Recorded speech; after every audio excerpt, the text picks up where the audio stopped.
Welcome to the 4205 cast. The Kings are coming at you live, but you'll hear us on tape delay. Today I have with me a whole bunch of people. Go say your names. Joe! Yo! All at once. And Chris. Okay, we almost got there. All right, close enough. I had to unmute, so. Did the music fade out? That was... Yes, it faded That's all out. right. It That's always all right. fades out. It's just, I mean, it but always fades out.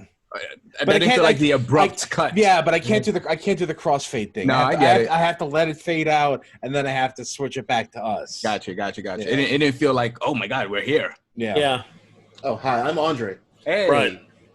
I love it when these guys talk not before I like get that. to introduce myself. That's You always have the plenty of best. time. It's always the That guy. best feeling. I just get to be like, We've yeah, 180 episodes. We've done that. Everyone. almost every time. Yep. Hey, what's up? What's going on? Hey, not much. Chilling. I'm on vacation. You're on more vacation. More double secret vacation. Double not so secret vacations. Yeah. Look at What's this. that? What's vacation? I don't understand. Look at this guy.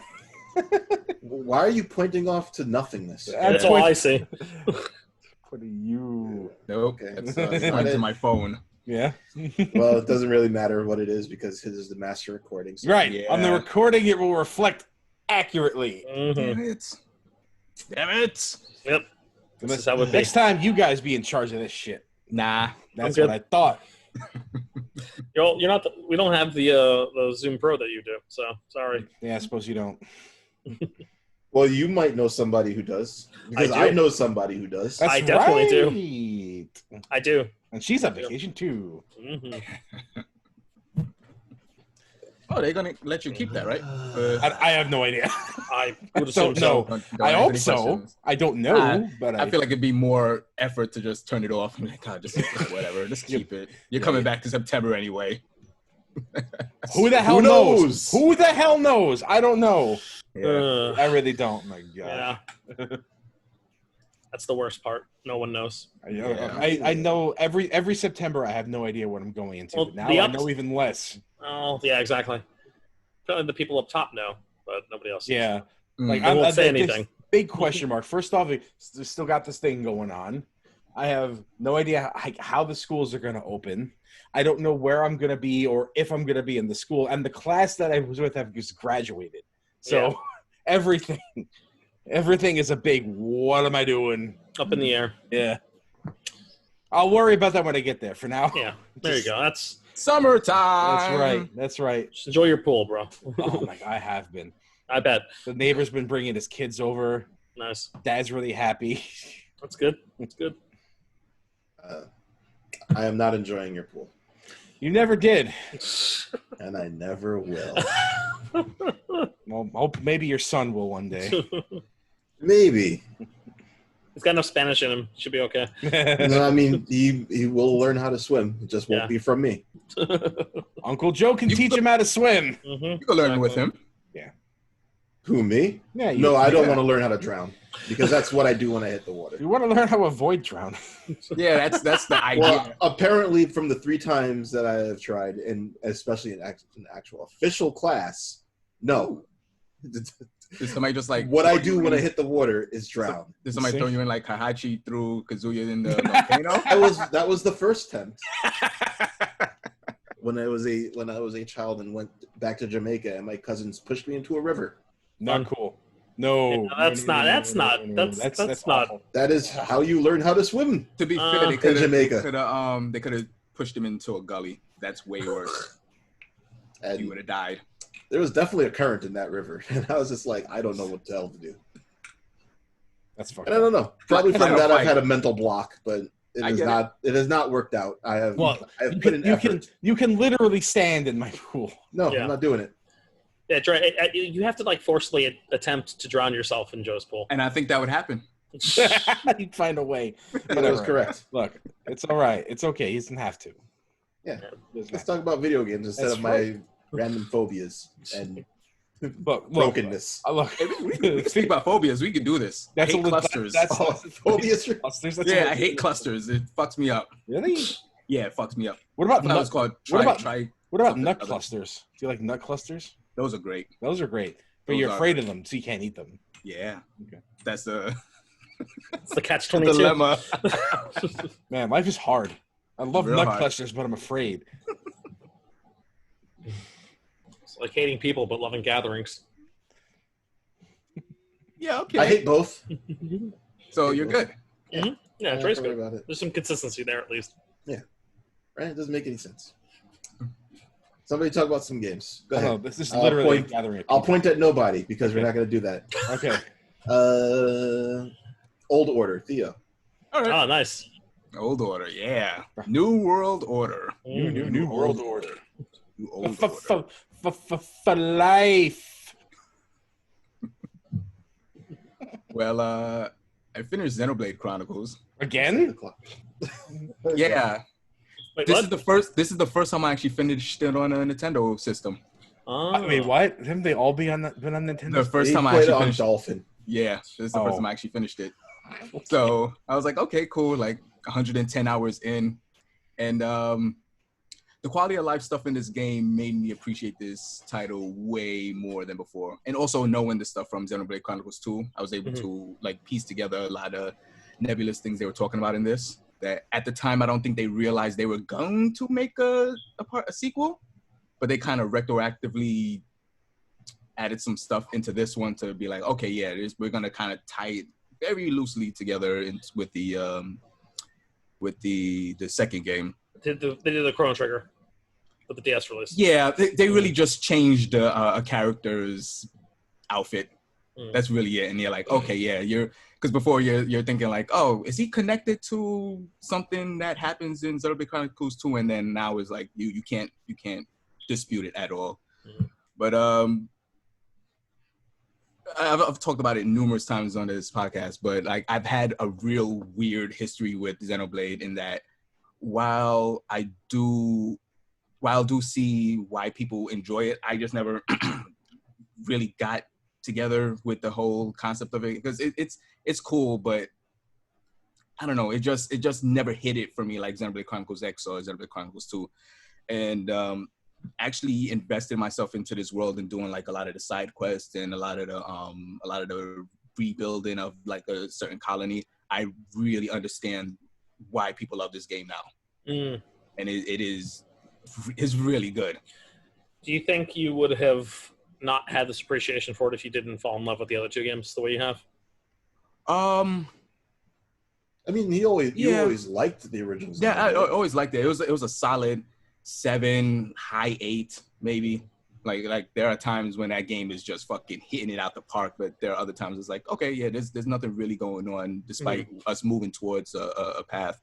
But like this time is just actually learning the battle system. I played other so Shulk is your main character, and every time I play this game, I only played as Shulk, and he is the most boring character in this whole the most boring. So I mean, actually, because he has all the tools. He has all the tools until you realize that you don't need any of his tools, and it takes a while before you don't need enchant. Oh man, it takes like halfway through the game where you're like, yeah, you don't need Shulk for taking out Mechon anymore, and you're like, wait, hold on, what? So I started playing other characters like Melia, Dunban, Charla, like everybody. Dunban is he's the main character of that whole probably show. The best character in the game, actually. Just period, just the full stop. Like character, does battle wise, everything about him is incredible. He is. You know how every RPG has a character or anime has a character where they're the mentor and they usually are meant to die.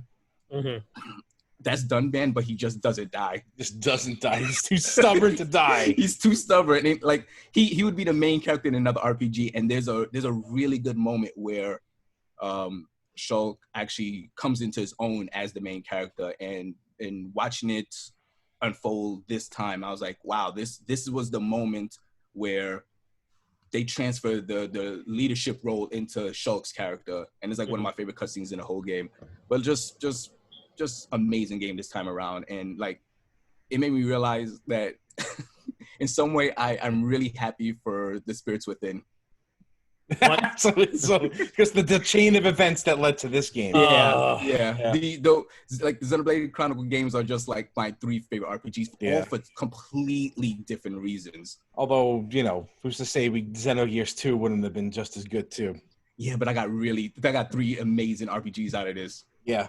So I'm maybe the next iteration and the next version of Xenoblade Chronicles will be even better than this one. He's on an upcline. Yeah. Yeah. Well, Yeah. upswing. Upswing. Yes, that's a better word. Yeah. He's on the steady upswing from every game that he releases. Right. So if there's a way that he can... did you just say Xenosaga is better than Xenogears? Because that's what you just said by that statement. No, it's not. But okay. I had to nip that craziness. There are things I really like Xenosaga for. Yes. And I think if he got to finish that project, it would have been really awesome. Xenosaga? Yeah. Xenosaga 1 is not so great. 2 is interesting, and 3 is like really, really fantastic. But I actually realized that the Xenoblade, all my favorite Xeno titles start off like pretty much the same way. You start off in a small town, and you end up in space. Yep. Yeah, like, doing something to God. Yeah. Yep. Doing something to God. Killing Yeah. God. That's whatever. the theme. Yep. Yeah. And I love that progression. Because you're thinking like, oh, this is just a regular, like, traditional RPG. It's like, no, we're just there's mechs, there's like lost technology, there's existentialism, all that shit in here. Sounds like modern RPGs to me. Yeah, well. Sounds like RPGs, period. What are you talking about? Takehashi has a very nice zeal to him when he does this stuff. Sounds like Japanese entertainment to me. Yeah, that's more accurate. Exactly. But yeah, just really good game. I touched the expansion. God, I forgot what it's called. Future Perfect? Future Connected. Future Connected. Yeah, I touched that for maybe about 2 hours, and I realized I was like, I'm not ready for this right now, because I just put 110 hours into that game, and they kind of Metroid you a little bit. Oh, so I was like, they start you at like level 60. Level 60, yeah, and I was level 90 something, and I don't have all my skills, and it's only two of the characters out of the 7. So I was like, okay, all right, but it's pretty good so far. You mean 6, right? Yeah, 6. Yeah, 6. 6 characters. 7. There's people who still call her 7. Yeah, no, you kind of have to call her 7, like on Dragon Quest. You have to call them 8. Yeah. Yeah, because it's really a moment where you're like, oh, this is the character I'm getting back? Okay, sure. This is cool. But yeah, it's pretty cool so far. It seems very low-key. It doesn't seem... I'm trying to temper my expectations because I don't think it's going to connect to Xenoblade Chronicles 2 the way I wanted it to. But yeah, it's all right so far. Speaking of role-playing games like I always do, I'm also playing this... Never, right? I'm also playing this indie tactical RPG called Fell Seal Arbiter's Mark. You were playing some other indie tactical what was it, tactical? Yeah, it was tactical. You're playing some other one on the Switch too. Which one's that? It had a really long title. I forgot the name. Regalia of Men and Monarchs or something like that. Yeah. That's a cool name. I like that. It's a great name, not really a great game, only because no. Its UI and user interface is really bad. It has a lot of loads. It is a lot of load. Oh, you actually played it, Dre? Yeah, I got it because it was cheap. Oh, okay, and yeah. I saw you playing like it. I'm like, it can't be that bad. It's like, okay, I don't know if I can wait for this game to see if it's bad or not. Yeah, Anyway, Fell Seal. It's a terrible name, but fantastic Final Fantasy Tactics. I don't even want to call it a like. It straight up wears its inspiration on its sleeve. It is wholesale Final Fantasy Tactics. And even Final Fantasy Tactics borrowed from other things. Yeah, like mostly just Ogre Battle. Tactics, Tactics Ogre. Saga. What's the Sega Genesis one? Shining Force. Oh, Shining Force or Phantasy Star? No, not Phantasy Star. Shining Force. Yeah, but this game just literally just like they have the same rotating character menu when you want to change your classes. It's wholesale, this Final Fantasy Tactics. But I guess I never told you. It's simple as that. And I guess I never told you guys, but I am not a huge Final Fantasy Tactics fan. Really? I really... Can you mute him? Yeah. Just mute him. So What? hold on. Just mute him. He doesn't need to speak anymore. I Okay. enjoy that game. Am I muted? No, Oh, you're not. fine. Don't worry. I'm not actually gonna mute. Come on. We got time. We're on the clock here. Let's go. I really like that game, but they're like going back to the game on replays. It's very hard to play it. Like I really don't like the charge time in that game. Okay. I'm not a fan. So you speed up. Ramza comes with abilities to speed up. Yeah, but like, and then I have to wait for that. And then he starts beating everybody down like a maniac if you use it like 2 or 3 times. Yeah, I still have to wait for that. It's just certain things about the it's why I like Final Fantasy Tactics Advance and Advance 2 a little more gameplay wise. Like I'll take the story of Tactics Advance any day. I mean Tactics any day of the week because it's a fantastic story. That's one of the best. Yeah. Ever. But gameplay wise, I like my tactical RPGs when I could pretty much like min-max and like just combine abilities off the rip. And I feel like in the first Tactics, you kind of have to work for it a little too long before you get to that point of like kind of just destroying that game. Honestly, I kind of like it better. In Tactics Advance, you get powerful, really quick. And that is the feeling for that game because like by the end of that game, I had like a dual wielding paladin, ninja, assassin thing, and then like you could literally drop one soldier on that map and fuck the laws. You're just killing everything, everything. And they skew too much in the other direction. But I feel like with Fell Seal, I have about 20 hours into the game. It's a nice curve because from the outset, you can pretty much just mix and match any class you have. And it is fun just like looking up skills and be like, okay, don't want my mercenary or my paladin to have like offensive skills and stuff like that. And I feel like it takes too long in other SRPGs, but this one they're like, yeah, all right, you have it right here, and you got to work for it. And you could fuck up. You could like I kind of fucked up a character. You could just reset the level, and I'm trying to work on it. On this dude that I have him as a knight that will have offensive and like debuffs and stuff like that, but he's not tanky at all. Like he's way too squishy, and I'm like, I think I fucked this guy up. But they're like, yeah, you could restart it. Like you could just reset his whole level, and then let's just figure this shit out. And I'm like, all right, yeah, I'm really about this thing.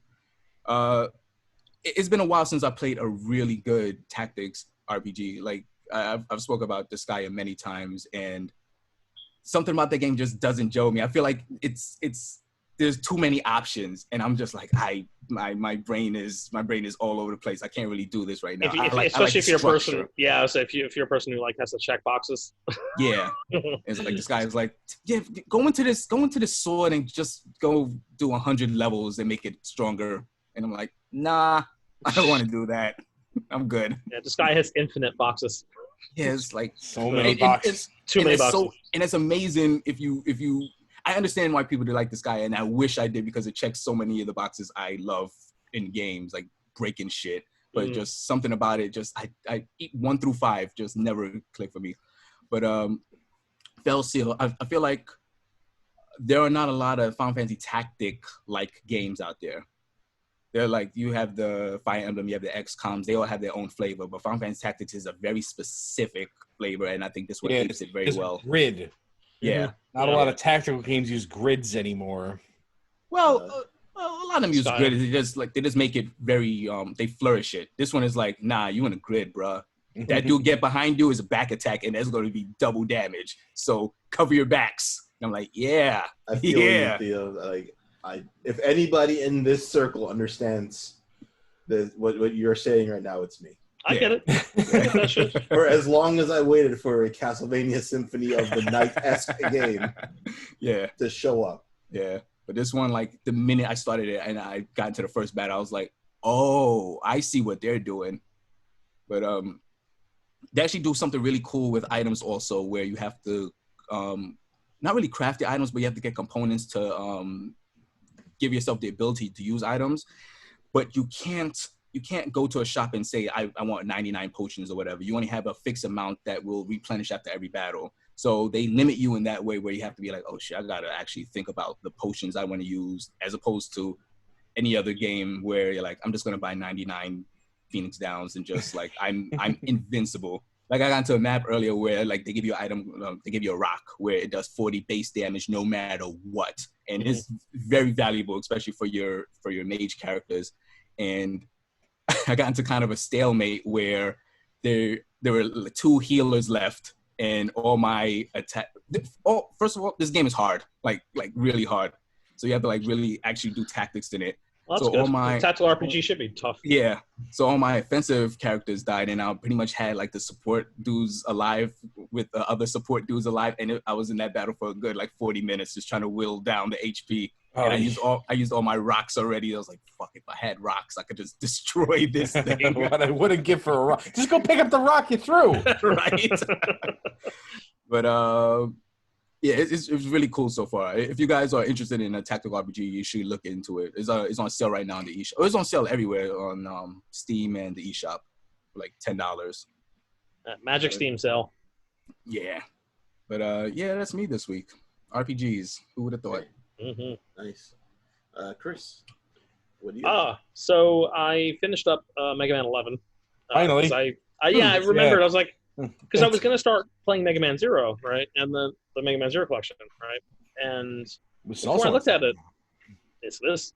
But I was like staring at my collection. I was like, I haven't fucking finished Mega Man 11 yet. Mm-hmm. I forgot all about it. I was like, well, I got to do that because I was trying to remember why I stopped, and I don't really remember why. Honestly, I think it just was one of those things. Just school. It didn't. I feel like it didn't have lasting appeal. I mean, it's a Mega Man game. I don't know. It is and it isn't. It's a different kind of Mega Man game. I disagree. I think it's a Mega Man game through and through. Everything about it's a Mega Man game. It's still different. Not really. It's not much different from Mega Man 9. It's a bit different than Mega Man 9. It's really not. Like, I mean, the gear system is there, right? But at the end of the day, the gear system is a thing that like does make the game easier to play. Well, the game is built around it. Yeah, but can you beat that game without using the gear system? Absolutely, yes. You can. Okay. It's really hard in some points. It's hard. But yeah, absolutely. Yeah, you can. That was actually one of my biggest complaints about Super Mario 3D Land for the 3DS. Mm-hmm. You cannot 100% that game without using a power up, which it sounds really silly, but I would like to do like a naked Mario run sometimes. Yeah, I get that. And in that game you can't do it, and it just infuriates me. You can okay. Actually, because I found myself forgetting about the gear system most of the time when I was playing, and then when I remembered to use it, the level would become easier, right? But overall, I think it was fine. It didn't like change my life or anything, but I don't think that was the point of the game. I think it was just a solid Mega Man game with good bells and whistles and a really great soundtrack. It is fine. I think the gear system is pretty bad, but it's Mega Man. You're right. Yeah, it is Mega Man. it's different. It's a different kind. It feels like it feels like a different spin-off than the X series did. A bit. Like the X, but it's like it's at its core, it's still Mega Man. Yeah, I feel Run and Jump Man. Yeah, exactly. It's jump and shoot, man. Run, jump, shoot. That's it. Yeah. You know? Shoot them lemons. Yeah, shooting them lemons, baby. But like there was like little things that some of the upgrades that you buy are really cool. Like my favorite upgrade in the goddamn game was auto charge on your Buster.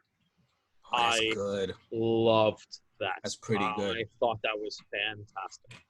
Like I do like holding that button while jumping, though. I'm not gonna lie. It felt weird to not do it, but once I did it, it was so freeing. It's like, I don't have to do this right now. This is kind of cool. You know, like little shit like that. So it was, the touches in that game are pretty strong. The Wily's Castle was about as brutal as it needed to be.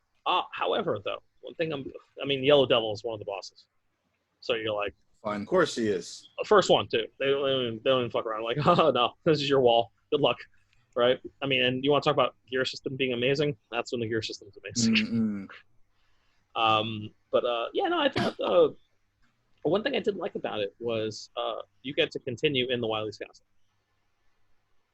What do you mean? Sounds great to me. When you die, you lose all your lives, you don't go back to the beginning. Sounds fantastic to me. All right. You get to play. You have to start Wily 2 or Wily Stage 3. Like, do you? Can you turn that off? Like, because the difficulty stages in. I don't know. Okay. I don't know. I assume. there's a hard mode, so maybe that's Yeah. maybe that's a thing about hard mode. So, so yeah, I enjoyed it, man. I actually think, to be honest, as a modern reintroduction to Mega Man, I thought it was fucking phenomenal. Actually, like when I approached it from this is the person's first Mega Man game.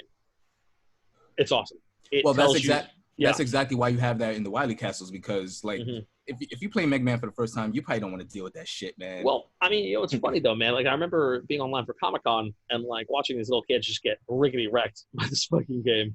Okay, and like the Capcom employees there were cool about it, but at some points the kid's like, man, this is really hard, and one of the employees was like, yeah, man, that's Mega Man. You better learn. Yeah, he's just like, it's just how it's gonna be, kid. Nah, he's gonna go home. He's gonna go home and play more Roblox.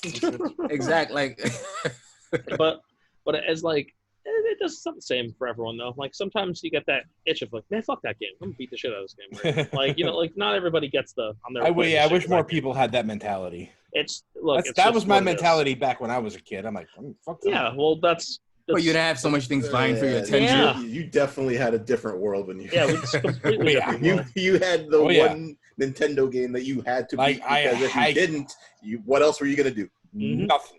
Yeah. So hope I find a quarter somewhere. Exactly. So, So I actually very fond of the game. Not my favorite Mega Man game, but as like a reintroduction to the series, I think it was really strong. It was really good. So if they're gonna keep the gear system going forward, I think it needs a lot of refinement. I agree. Yes, I definitely. You think Capcom took anything away from this? I think they took, because I really don't know how it sold. I feel like it came out and I don't know anything about it. I mean, it came out, and then what else that was Mega Man came out after it? All Nothing. Mega Man CX collection.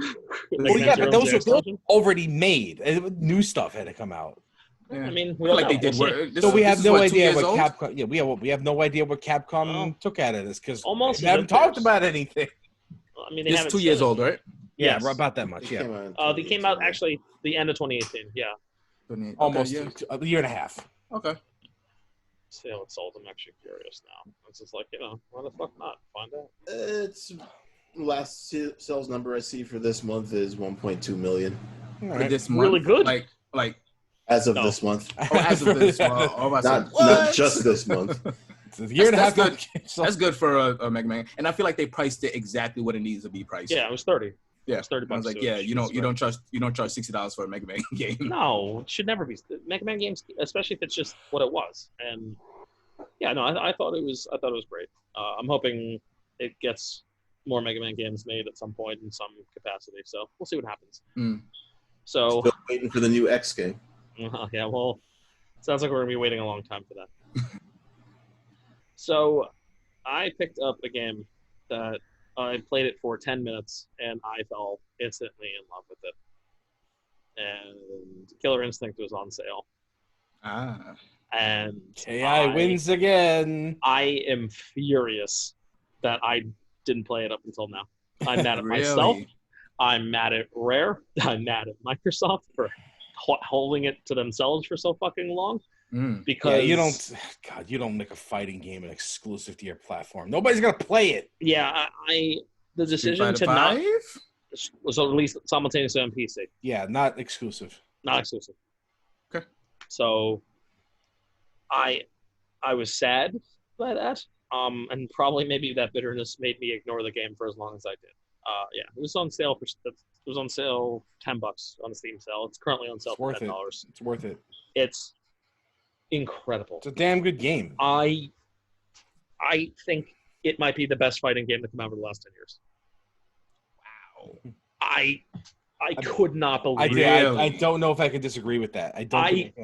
Really? Yeah. Dude, it triggered in me. Theo, when I tried to call you this week, yeah. I had just played KI for 10 minutes, and I was like, what is happening? Oh, he's trying to sell me on it. Bro. Well, I mean, that was even before I played the training mode, and now I'm going to try and sell you on it, because it actually has the best training mode. It has a better training mode than Skullgirls. And, I haven't seen a better training mode than this. The closest is still probably Virtua Fighter 4. Yeah. That training mode is psychotic to this day. I mean, what it was trying to teach you is nuts. Yeah. but it taught you the things that pros were doing. So what's so good about Killer Instinct besides the training mode? Okay, besides the training mode, the bells and whistles in this game. Presentation's excellent. Built for hype. The first time I pulled off an ultra combo, man, I just wanted to scream with the announcer because the announcer's always been great. The announcer of Killer Instinct is one of the best ever. It's the old announcer they brought back. There's a reason Combo Breaker became a game. Exactly. It's a reason for that, dude. I think it is extremely polished. I also, after I played the game for like a couple hours the first day, I watched the KI documentary. Oh yeah, I actually was interested in that. I held off watching it because I knew what was going to happen. I was going to get crazy hype, buy the game immediately after watching it, and I didn't want to buy it maybe at like whatever not sale price. I knew is that documentary on widely accessible, or you have to be like on a Patreon? YouTube. Oh, it's on YouTube. Okay, I thought it was like a Patreon or something like that. Okay, cool. I actually want to watch that. Free on YouTube, and it's fantastic. Who would pay for a KI documentary? You know, you. Oh yeah, maybe. Damn, called out so hard. Who else but me? Probably me. Maximilian, maybe. Maximilian. There's got to be people who love KI as much as you love KI. Probably Maximilian. He loves everything. Yeah, he does. He's a guy that has love in his heart. Yeah, I love Max. He's wonderful. But real talk, I could not believe how fun, because I touched the game for literally 5 minutes of training mode, and I'm like, okay, auto doubles are there, linkers are there, all that. I was like, holy shit! Like, it's Killer Instinct. It is what it is. Every single piece of my knowledge from the original Killer Instinct was there. Yeah, and I was doing combos right off the bat. I was translates very well. Like it's different than it used to be because they really put a lot of emphasis on finishing your combo. Yes. There's a meter now. Yeah. That like you build up to, and essentially, you can't continue the combo ad infinitum. They spin out after a little bit, and if you don't, and if it reaches the end of that meter, then the combo is pretty weak. Yeah, but unless you do a proper finisher, then you get a lot of good strong damage. If you finish it before that meter overloads, then you get a good damage combo. So I guess I'll break down for people who don't even know what the fuck Killer Instinct plays like. Killer Instinct. And they say this in the documentary, and it's kind of brilliant. And it made me realize I forgot how awesome Ken Lobb was. I don't know if you guys know. That dude is... The Clob. Dude, that guy's still amazing. Real talk. I remember him being awesome from back in the day. I remember his gun not being awesome. Well, the gun's terrible, but he's awesome. Right? So Ken Lobb talks about he played 2 games that influenced his design aesthetics of Killer Instinct. The first game was World Heroes. Right. The World Heroes of all. That's a great game. Yeah. All right. Very underrated SNK fighter. It is, absolutely. So, and it was entirely because of Dragon Kim has had a 2-hit move, right? There's like the back fist move where he like hits the elbow and then hits the back fist after, right? Mm-hmm. It's like, that feels pretty cool to do. So that's how we got the idea for auto doubles, right? So you saw that. It's like, press a button, 2 hits. Exactly. So it's like, okay. And then the other influence was Fatal Fury 2 and Kim Kaf-1 Super. So, and he watched Kim Kaf-1 Super. He's like, man, imagine you could just like play the game like that. Like, what if the game was just like that? The entire the combo structure was built around performing something like that, and it looked and felt just as cool as that. You just spaz out on some dude. Exactly right. But how do you balance that? Well, then you got combo breakers. Yes. As a result. Yeah. For better or worse. For better or worse. Yeah. So the point. Let me. I want to break down before we go into combo breakers. So how the combo systems work. So the combo systems Killer Instinct work. You can start with a jump in, right? Mm-hmm. Or you can start with a special move. Yeah, an opener, which is one of the special moves. Like I'm going to use land to hit. I'm going to use Jago as an example because it's just he's the main he's Ryu. He's Ryu, and he's my character at the moment. The cursor starts on him for a reason. Yeah. And he was the first free character, and the original Killer Instinct was built around Jago. Okay. So it's literally like the same kind of Street Fighter principle. Like Jago was the main character, and the game was built around them developing him as a character. Mm-hmm. So Jago has wing kick, sword slash, Shoryuken, and the Hadouken, or Endoduken, whatever. Right? So when you do a wing kick, it's a move that like rushes him forward, right? And it has a the medium version can be followed up with a button press. When you hit them with a wing kick or a jump in, all right, and then you push either any of these buttons, any one of the 6 buttons, all right, you get something called an auto double, where your character will do 2 attacks, okay? And then after that auto double, you can perform another special move, right? Something that is called a linker.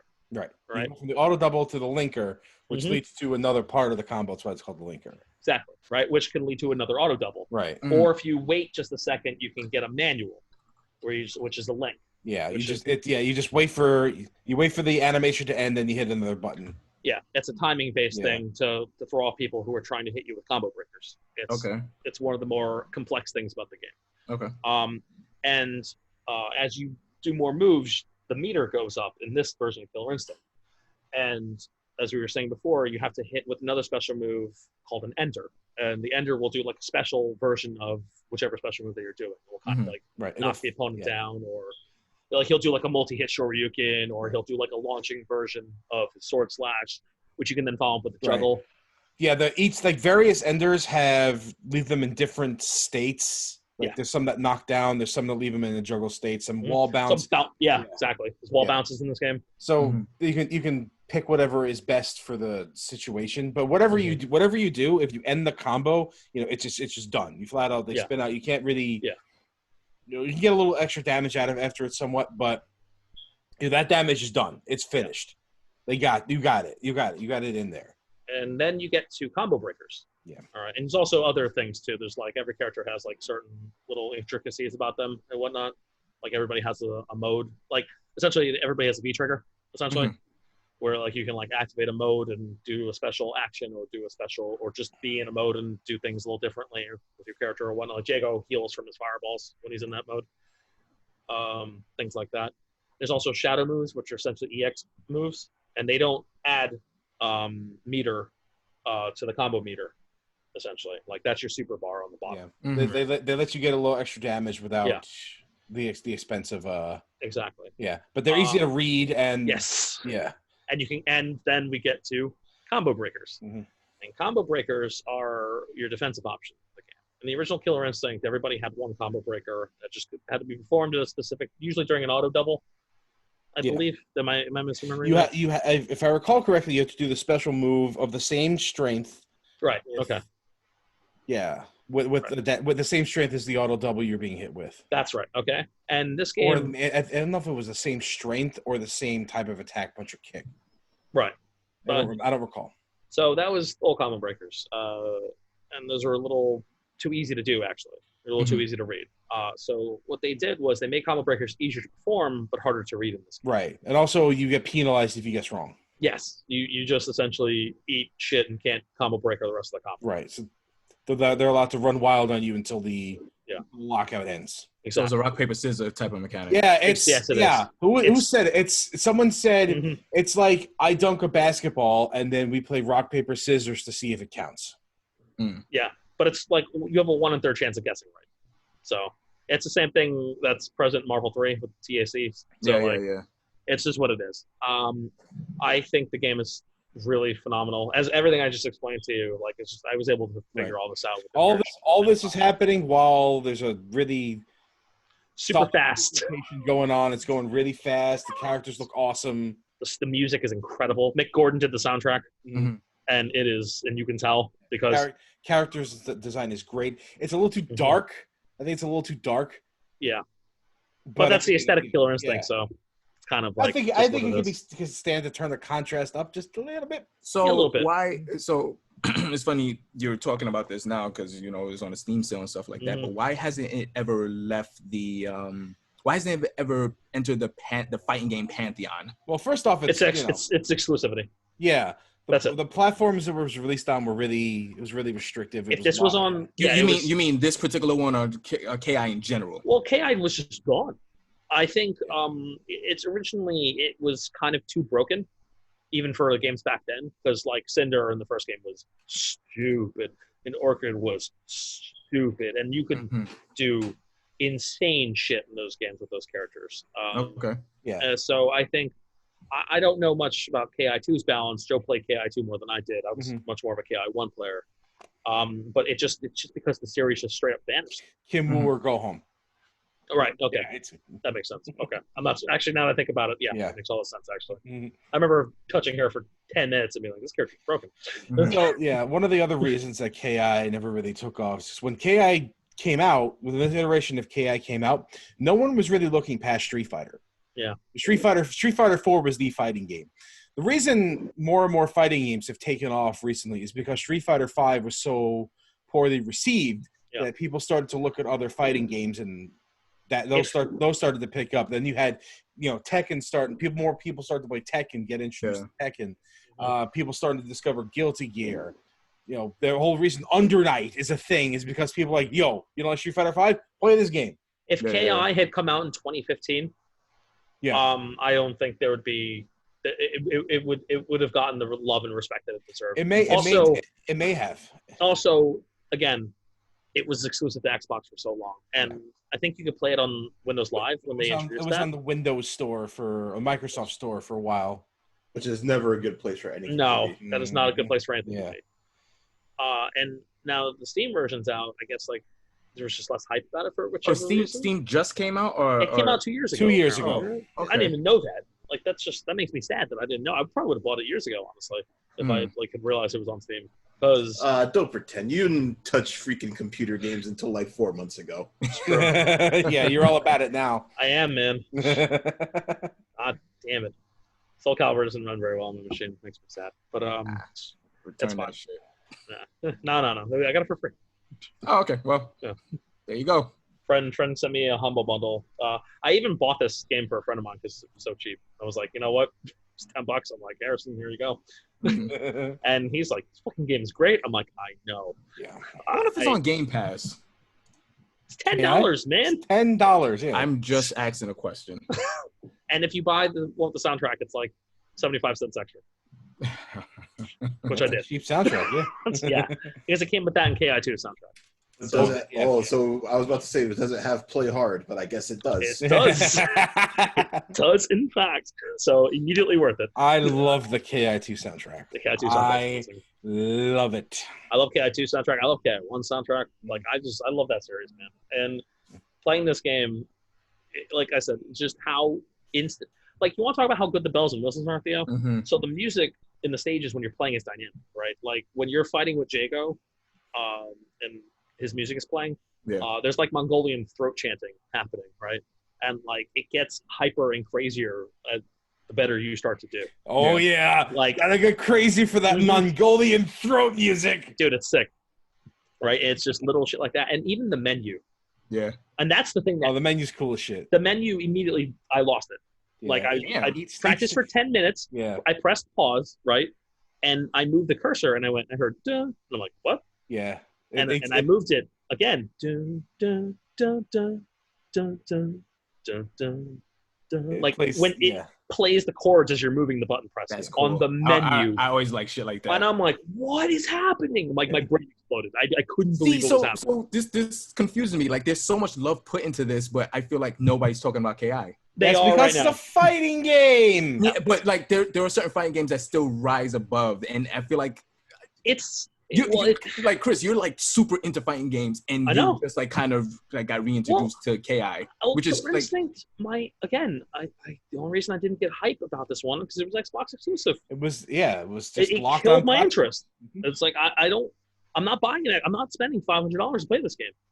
I'm not. It was a launch game for the for the one. Yeah, it was It was an Xbox One launch title, and I couldn't justify that price point then, And I know you may be hypocritical of me now because I'm like, oh, that above all else is the reason why nobody really played it for so long, because the Xbox One was the clear loser of this console generation. Yeah. If it somehow managed to be a PS4 exclusive, even if it was just PS4 and not PC, it would have done better. It would have done better, exactly. It's just, I think that is a humongous reason why. Just for the reason that more people had PS4s in general. Yeah. They kind of associate PS. And the PS4 was the tournament standard fighting game thing, right? Yeah. So I think that is a large contribution to KI's, and the funny thing is, it sold really well. It didn't do poorly at all. Yeah. It sold well despite everything. It sold well. Well, it's going to be an Evo online. It is. It has great netcode. People Incredible always netcode. talk about it. It's got great rollback netcode. Mm-hmm. Thank you, Iron Galaxy. Yeah. By the way, Iron Galaxy, and this was Double Helix originally. Yeah, but I think that it was Iron Galaxy that was able to really like iron out what was going on. Probably, yeah, because one of the I think one of the head designers was like, hey, so really important thing we want about this game from the beginning, the netcode has to work, because if the netcode doesn't work, what's the point? So I'm like, so the people who are making this game tick off every single complaint I have about the whole fucking genre. They were, after watching the documentary, I see how closely they worked with the community, right? Like they give a really good example of balancing Jago. I heard this story. Yeah. It's incredible. Where they were like, okay, people were bitching because Jago's V trigger, because I forgot the name of it, so it's called V trigger for now, right? And the Endodukans were really strong. Jago was really fucking strong. Okay, so they wanted to figure out how to fix Jago, right? And it was like nerf the healing, and they're like, I don't think the healing's the problem. They figured out that Jago was too safe with his wing kicks, right? Because Jago was really powerful from far away and really powerful in your face, and he had a tool that could get him into your face immediately. Okay. Anytime he wanted for free. So they addressed that issue because once they figured that out, they're like, okay, so this is what we're gonna do. When the patch came out, so everyone saw wind kick had been nerfed. Everyone's like, no, you didn't fix the healing, and they're like, no, trust me, it'll be fine. A couple months after, people bitched at them the whole line. They ignored it because they're like, they'll figure it out, and they did.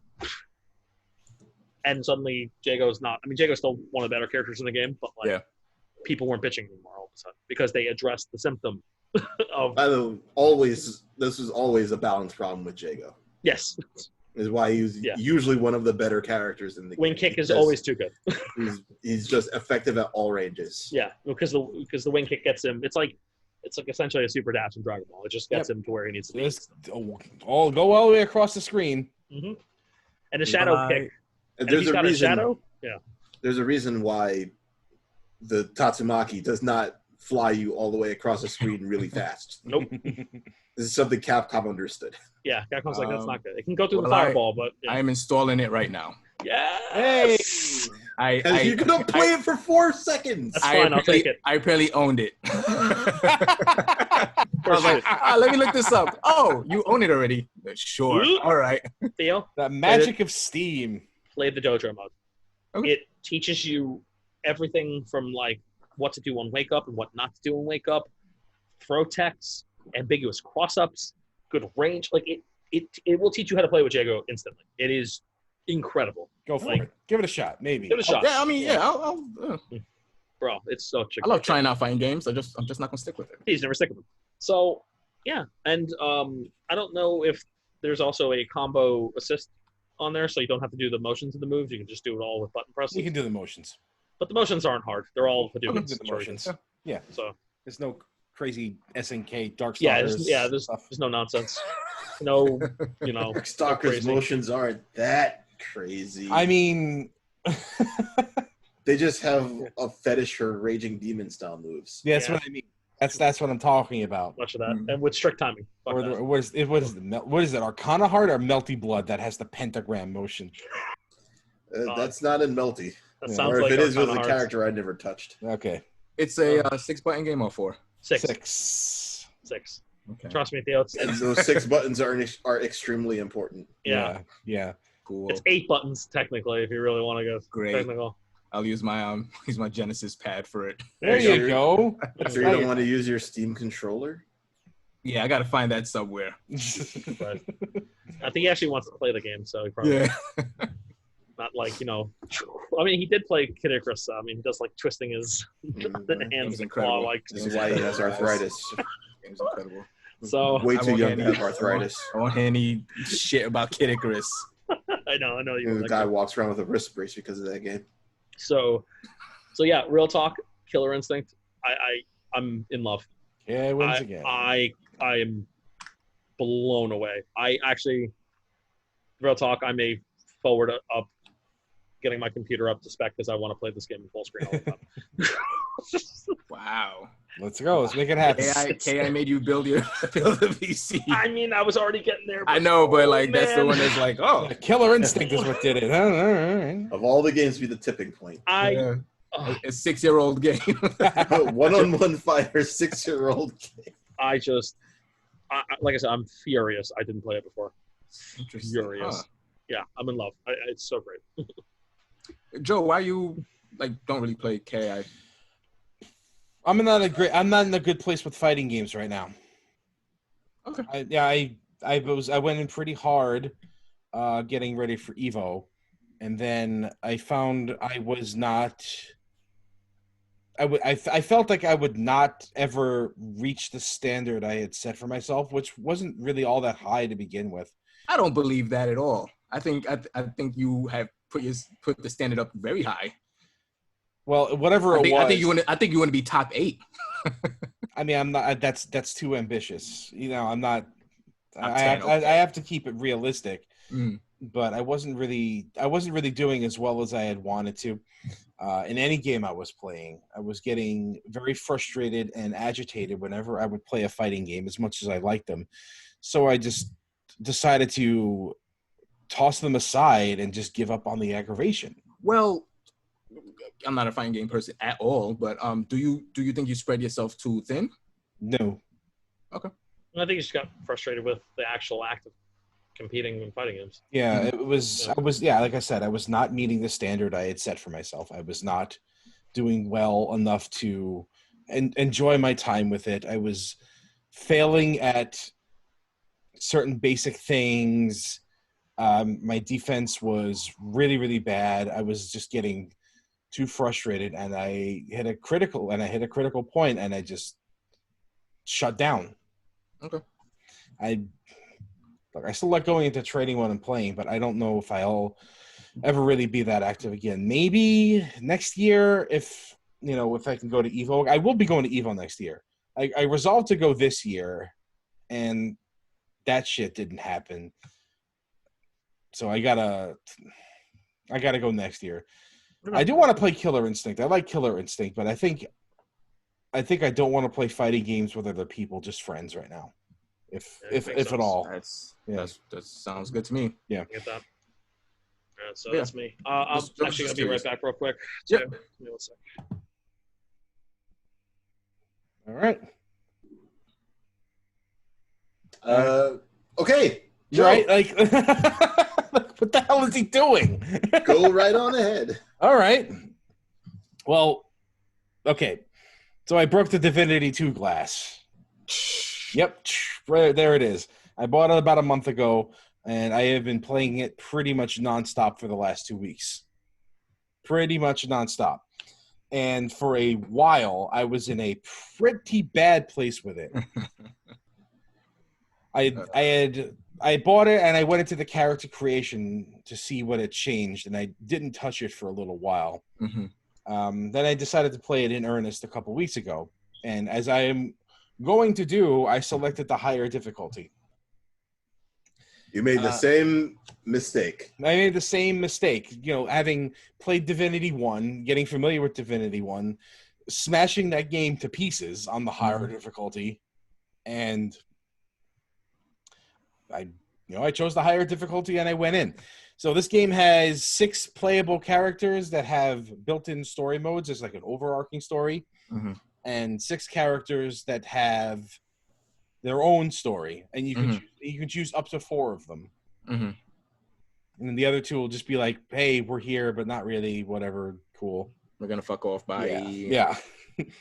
So you pick a main character, and then you pick your companions, which is a much better system than Divinity 2. In Divinity 2, you had 2 main characters, and you chose Divinity 1. Yeah, Divinity 1. You had 2 main characters, and you just chose 2 other jerks who you grew kind of attached to, but didn't really have any importance. Like your party is important in this one. Like they all have their own story. So I played the game on the tactician mode, which is the harder difficulty, and I was really overwhelmed for a very, very long time. And I remembered what had happened with the first game. I'm like, okay, I was having a lot of trouble. But I think I'm going to stick with it because, you know, how things get easier as the game goes on. It didn't have a lot of resources. I get into the start of the game, and you are just really overpowered at the start. You don't have any resources.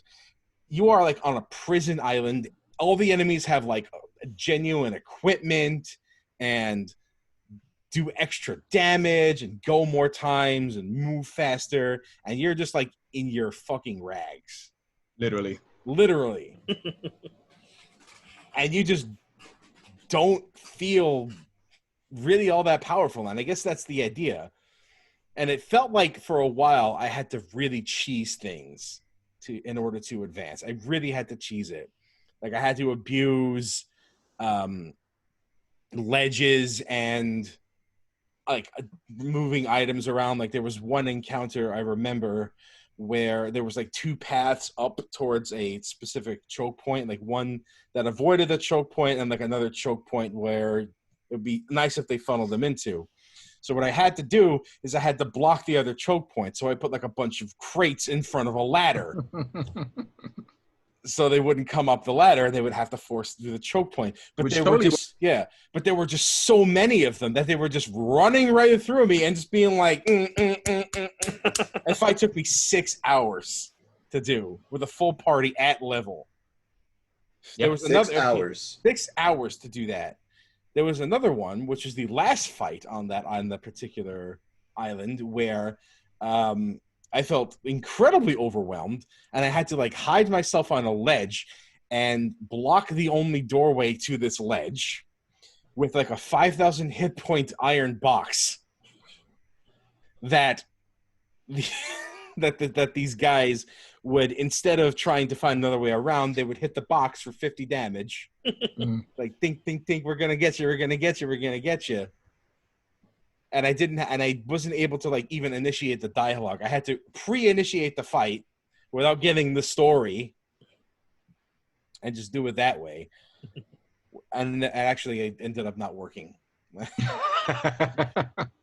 So I did that, and then I got to the second act or the third act. I don't know. I got to the other map. There's like a four map biomes or whatever you want to call it in this game. I got to the second one, and I was getting destroyed. I remember very specifically an incident where I found a magic lamp on a beach, right?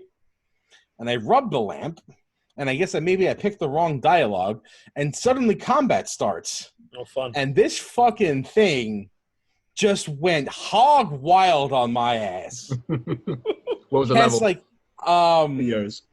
12, 10 or 12, 10, 11 or 12, somewhere around there. Okay.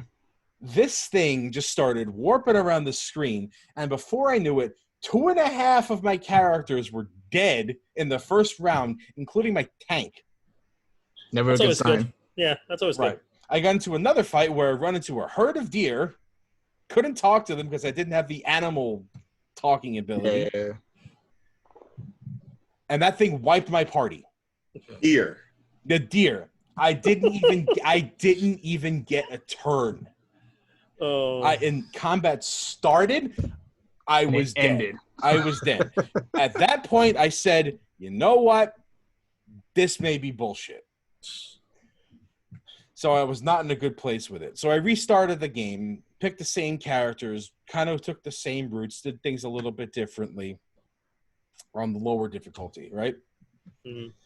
So I took the knowledge I had from the previous playthrough and just, kind of just try to do things optimally this time. And this time, I was going through it, and I got through that island in about 4 hours. And I'm like, shit. God fucking damn it. This is too easy. Mm-hmm. I was walking all over it. And I got to the second island again. I got to the part where I had left off my tactician run, and I'm like, let me go back to this. So I took the knowledge I got from my second playthrough back to my first playthrough, rearranged a few things, well, tried to look for other encounters, yeah. and slowly worked my way up. The thing with Divinity 2 that I noticed is, as important as your equipment and level is, your knowledge is probably equally, if not more important. Yep.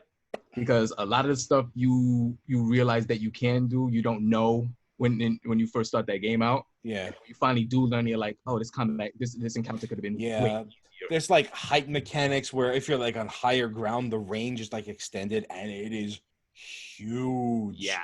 It is a huge benefit. You want that high ground. Mm-hmm. You really want that high ground to the point where if you're lower, you're like, please. At a super disadvantage. Get down from there. Yeah, Star Wars has taught us. Yeah. FF Tactics does that too. Mm-hmm. Yeah. You take as many teleportation skills as you can. Oh, yeah. As many as you can. Mm-hmm. I use those gloves forever. Those are level 1 gloves. Yeah, you get level 1 gloves of teleportation, which have really shitty stats on it. Terrible. But allows you to cast teleport, which is like the best spell in the game. Also, Poke Eyes is really good. Yeah. Poke Eyes Peck Eyes is a bug. Peck Eyes, yeah. That's a really bug. Good. Mm-hmm. Yeah, I worked my way up, and now I'm having a lot of fun with it on Tactician mode. Mm-hmm. I'm feeling legitimately challenged. I'm getting to the point where maybe I'm too powerful now. Mm. And I'm just like walking in front of enemies, just daring them to hit me. Like I'm tossing my main character, which is a mage, just jumping right in front of the dude with the two-handed sword. I'm like, sup. Hit me or don't. I don't care. You're dead. You're next dead. turn. You're dead next turn. I'm going to just erase all your armor and just keep you locked in place while I just think all day long. Yeah. All day. So it took me a while to get to that point, but I'm really glad I actually stuck with it. Nice. It's mirroring the experience I had with the first game in a different way. I was this close to giving up. And in fact, if the standard difficulty wasn't just so face roll easy, I probably would have gone back to it because I was really upset with the difficulty settings in this game. One was too hard, one was not hard enough. And I really wanted something in between. And I think that would have been great to start with. But I eventually got there and having a lot of fun. A lot of fun. Fights are really, really cool. There's a whole host of abilities you can do. Things are a lot more integrated than they were in the first one. Like in the first one, all of the abilities were kind of like isolated. You really had to like specialize in certain things. Here, they give you enough freedom to go like to run the gamut here. You can like have like a melee character. You can give them some fire spells to supplement that, or give some earth spells to just lock them down or give more armor. There's various synergies in this, and it's really very systemic. Yeah, they really expanded upon it. There's a lot of cool stuff. There's hybrid abilities, which some are really good and some are really terrible, but they reward you for experimenting and synergizing with things. And once you figure it out and you have like a play style and you go through it and you have a battle plan each time. Yeah. Each time you have a battle plan, you can look at a field and be like, okay, I'm going to see if I can move this here and try to get this thing, lock this guy down over here. There's like decision making for like every turn. And then you get in trouble and you have to assess the situation. Like, okay, what's my out here? How do I get this guy? And I'm thinking. I'm actually thinking and try to employ a tactical strategy here. And it's a lot of fun for me to think like that. And no encounter is ever the same. No, they're all completely different. Yeah. There's trolls that have like regenerative abilities that you have to figure out how to beat them with a certain element and keep them, and avoid from taking thousands of damage each turn. So the basic system of the game is you have two kinds of armor and hit points. You have physical armor, magical armor, and your hit points.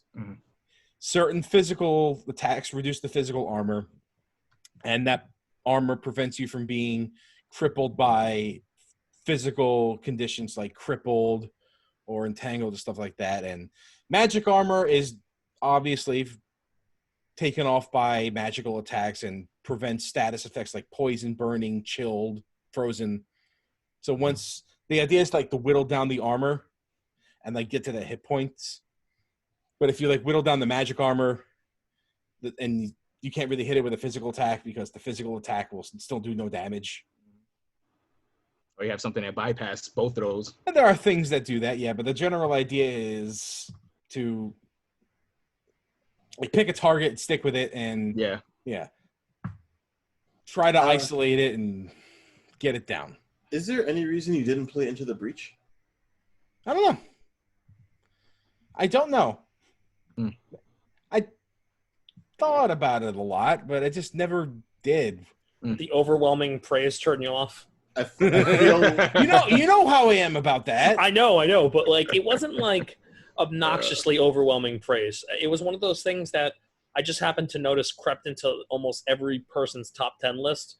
Maybe it's the setting. I don't know. I feel like everything you're saying about how you have to think is exactly what you would have liked about Into the Breach. I mean, I could still go back to it and play it. Yeah. But this time there's magic involved. Yeah, there's no magic. And the story's only a lot magic, of fun. only magic magic is the game. Yes. The story's a lot of fun too. I'm really invested in it. Yeah. And this one has multiplayer. Theo and I have been playing multiplayer. I was gonna say, how are you and Theo's game going? Fun. Yeah, it's fun. It's fun.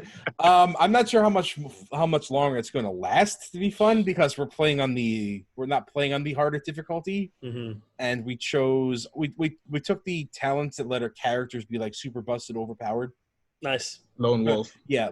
So it's we don't have a full party. It's just the two of us. Nice. But those you can make it if you try. Yeah. Just Damn, I just got it. Yep. Yeah.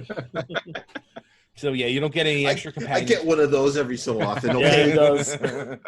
Yeah, you don't get any extra companions, but you can have them. It just removes the benefit from modifier. Yeah. So you just have two completely dominant characters, and you know how I am with the standard difficulty. It was way too easy. Like some fights though were pretty tough. Like because we are severely outnumbered a lot of times. Yeah, and that's when it really gets fun. Yeah.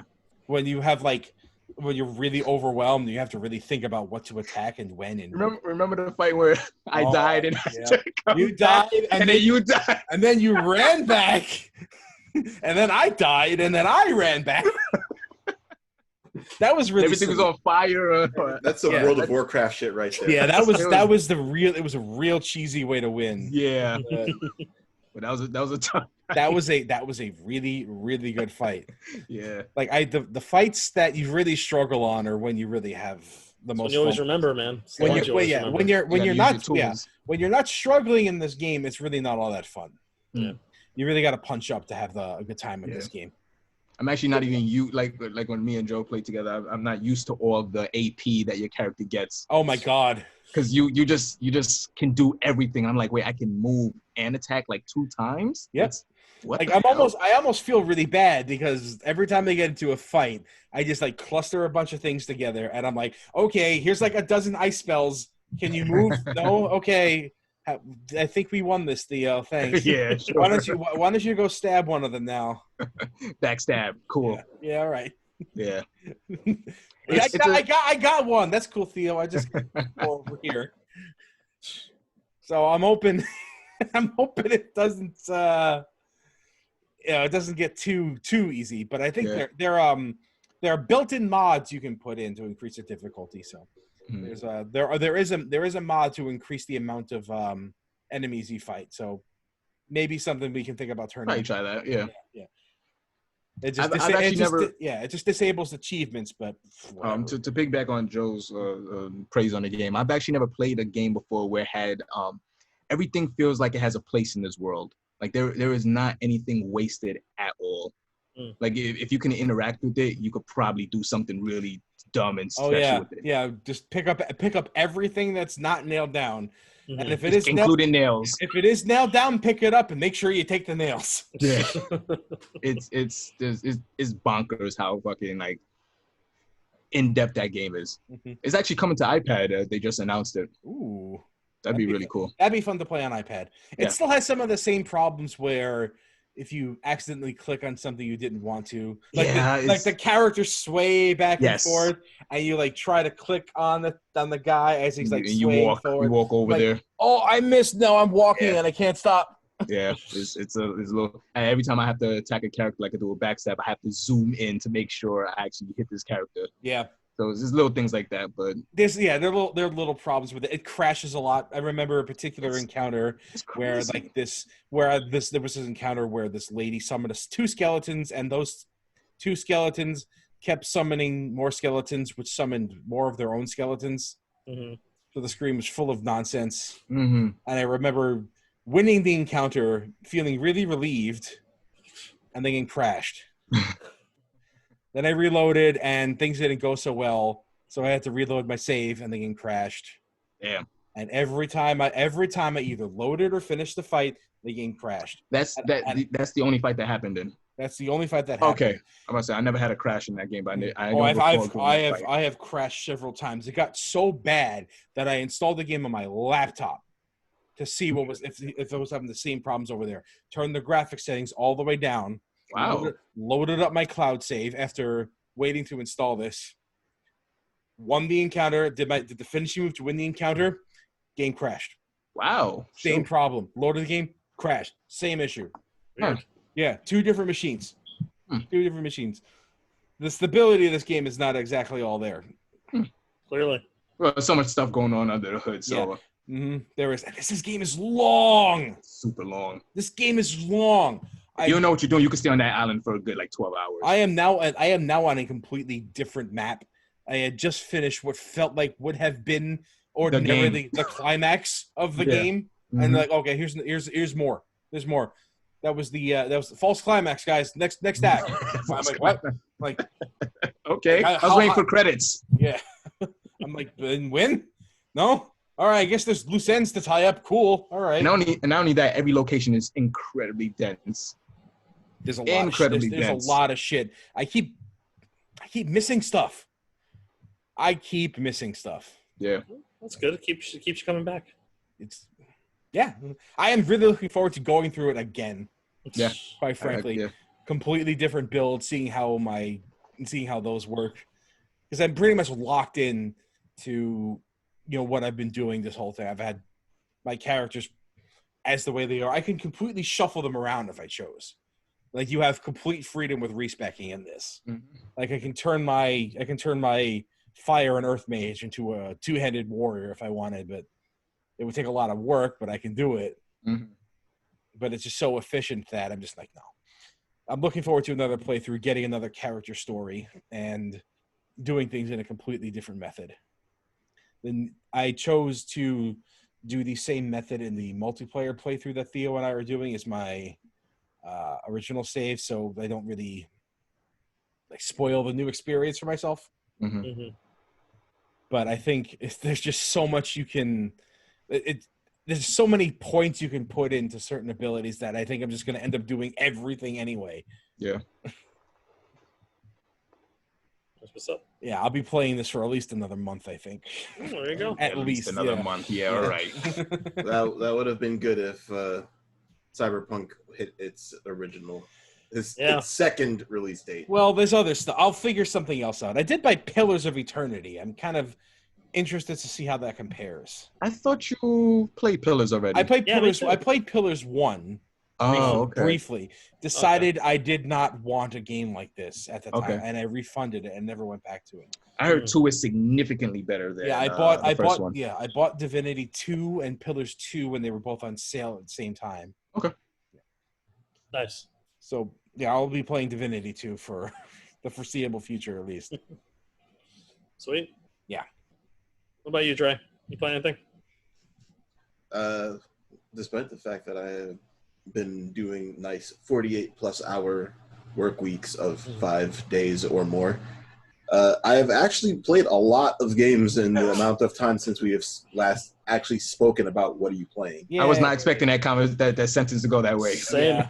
I was ready for it. I didn't play shit. Let's go to the news. So I'm not going to talk about all of them, but I do want to mention most of their names.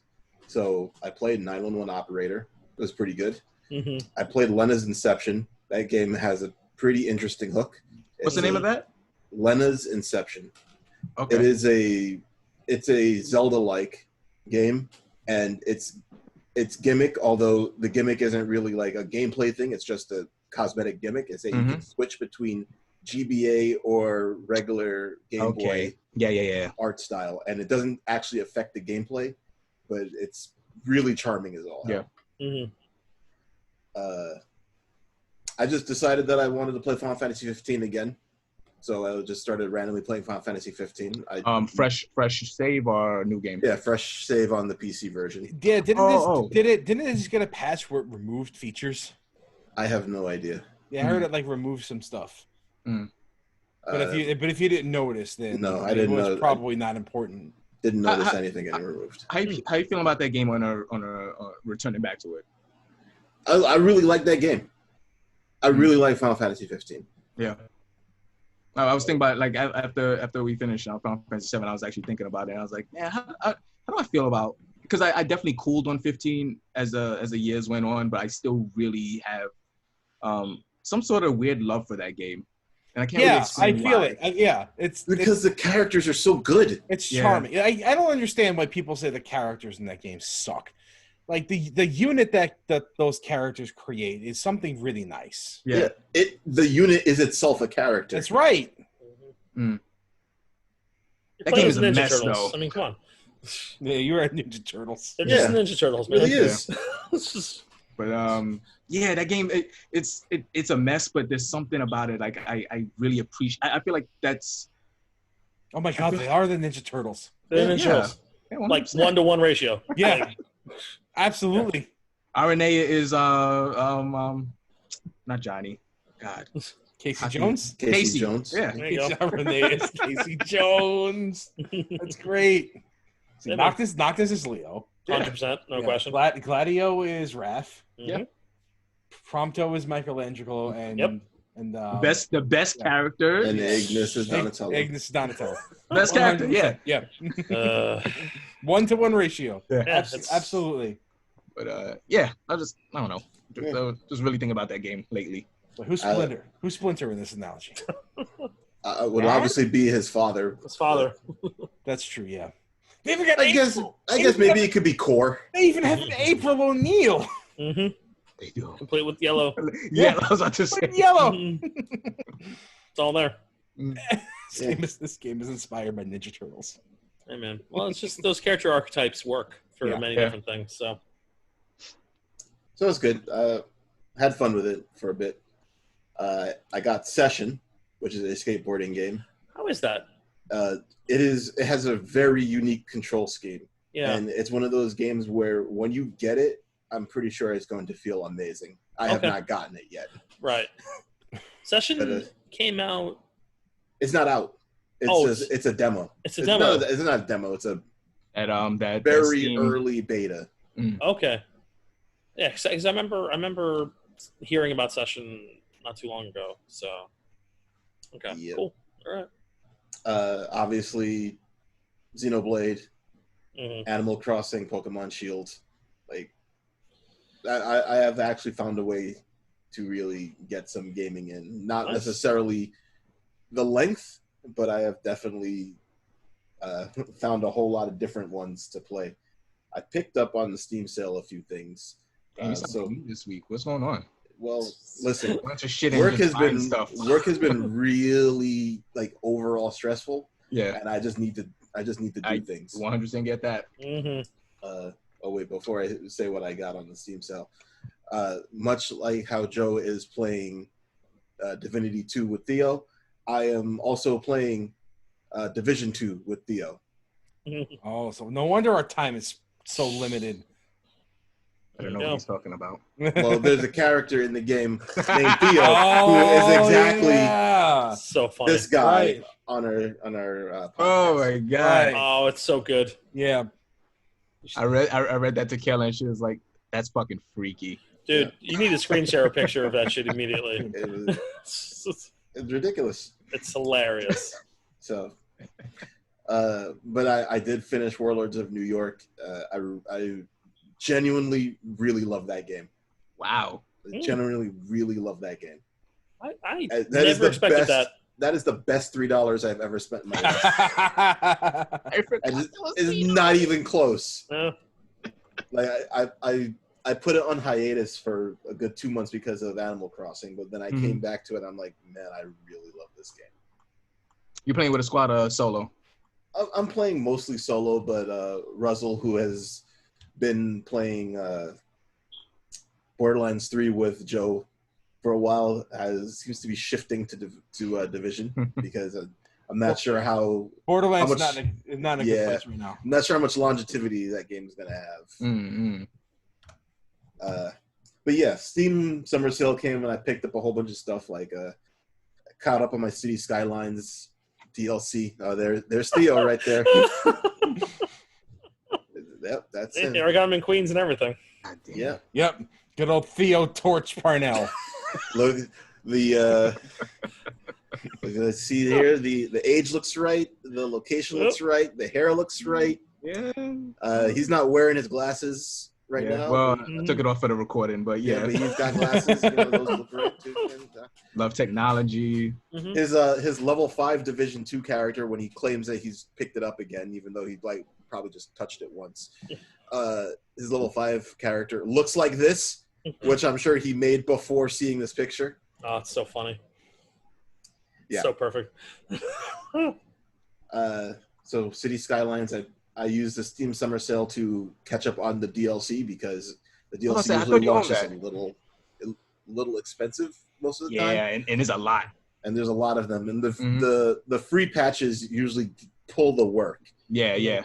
So I want to support them because I like the game. So I buy their DLC. I want that night one so bad. I should pick that up. Yeah, you should. Because, well, you don't have to because there's mods that do it for you. But yeah. The Nightlife one or whatever it's called is good. Mm-hmm. I picked up Baba Is You. So this game came out like last year. I fucking love that game so much. That game, terrible name. It's amazing. No, it's a perfect name. That is literally the object of the game. It's brilliant. It's a brilliant game. Have you played it at all, Drake? Yeah, I've put about 4 hours into it. It's probably that game is way outside of Division, the game I put the most hours into recently. Is either I'm too dumb for it or it's too smart for me? Or both.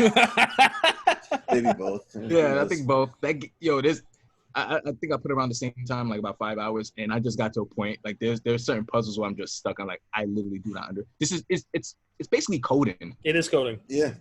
So like there's arguments. And you can push the arguments around. So like the base argument is Baba is you. Mm-hmm.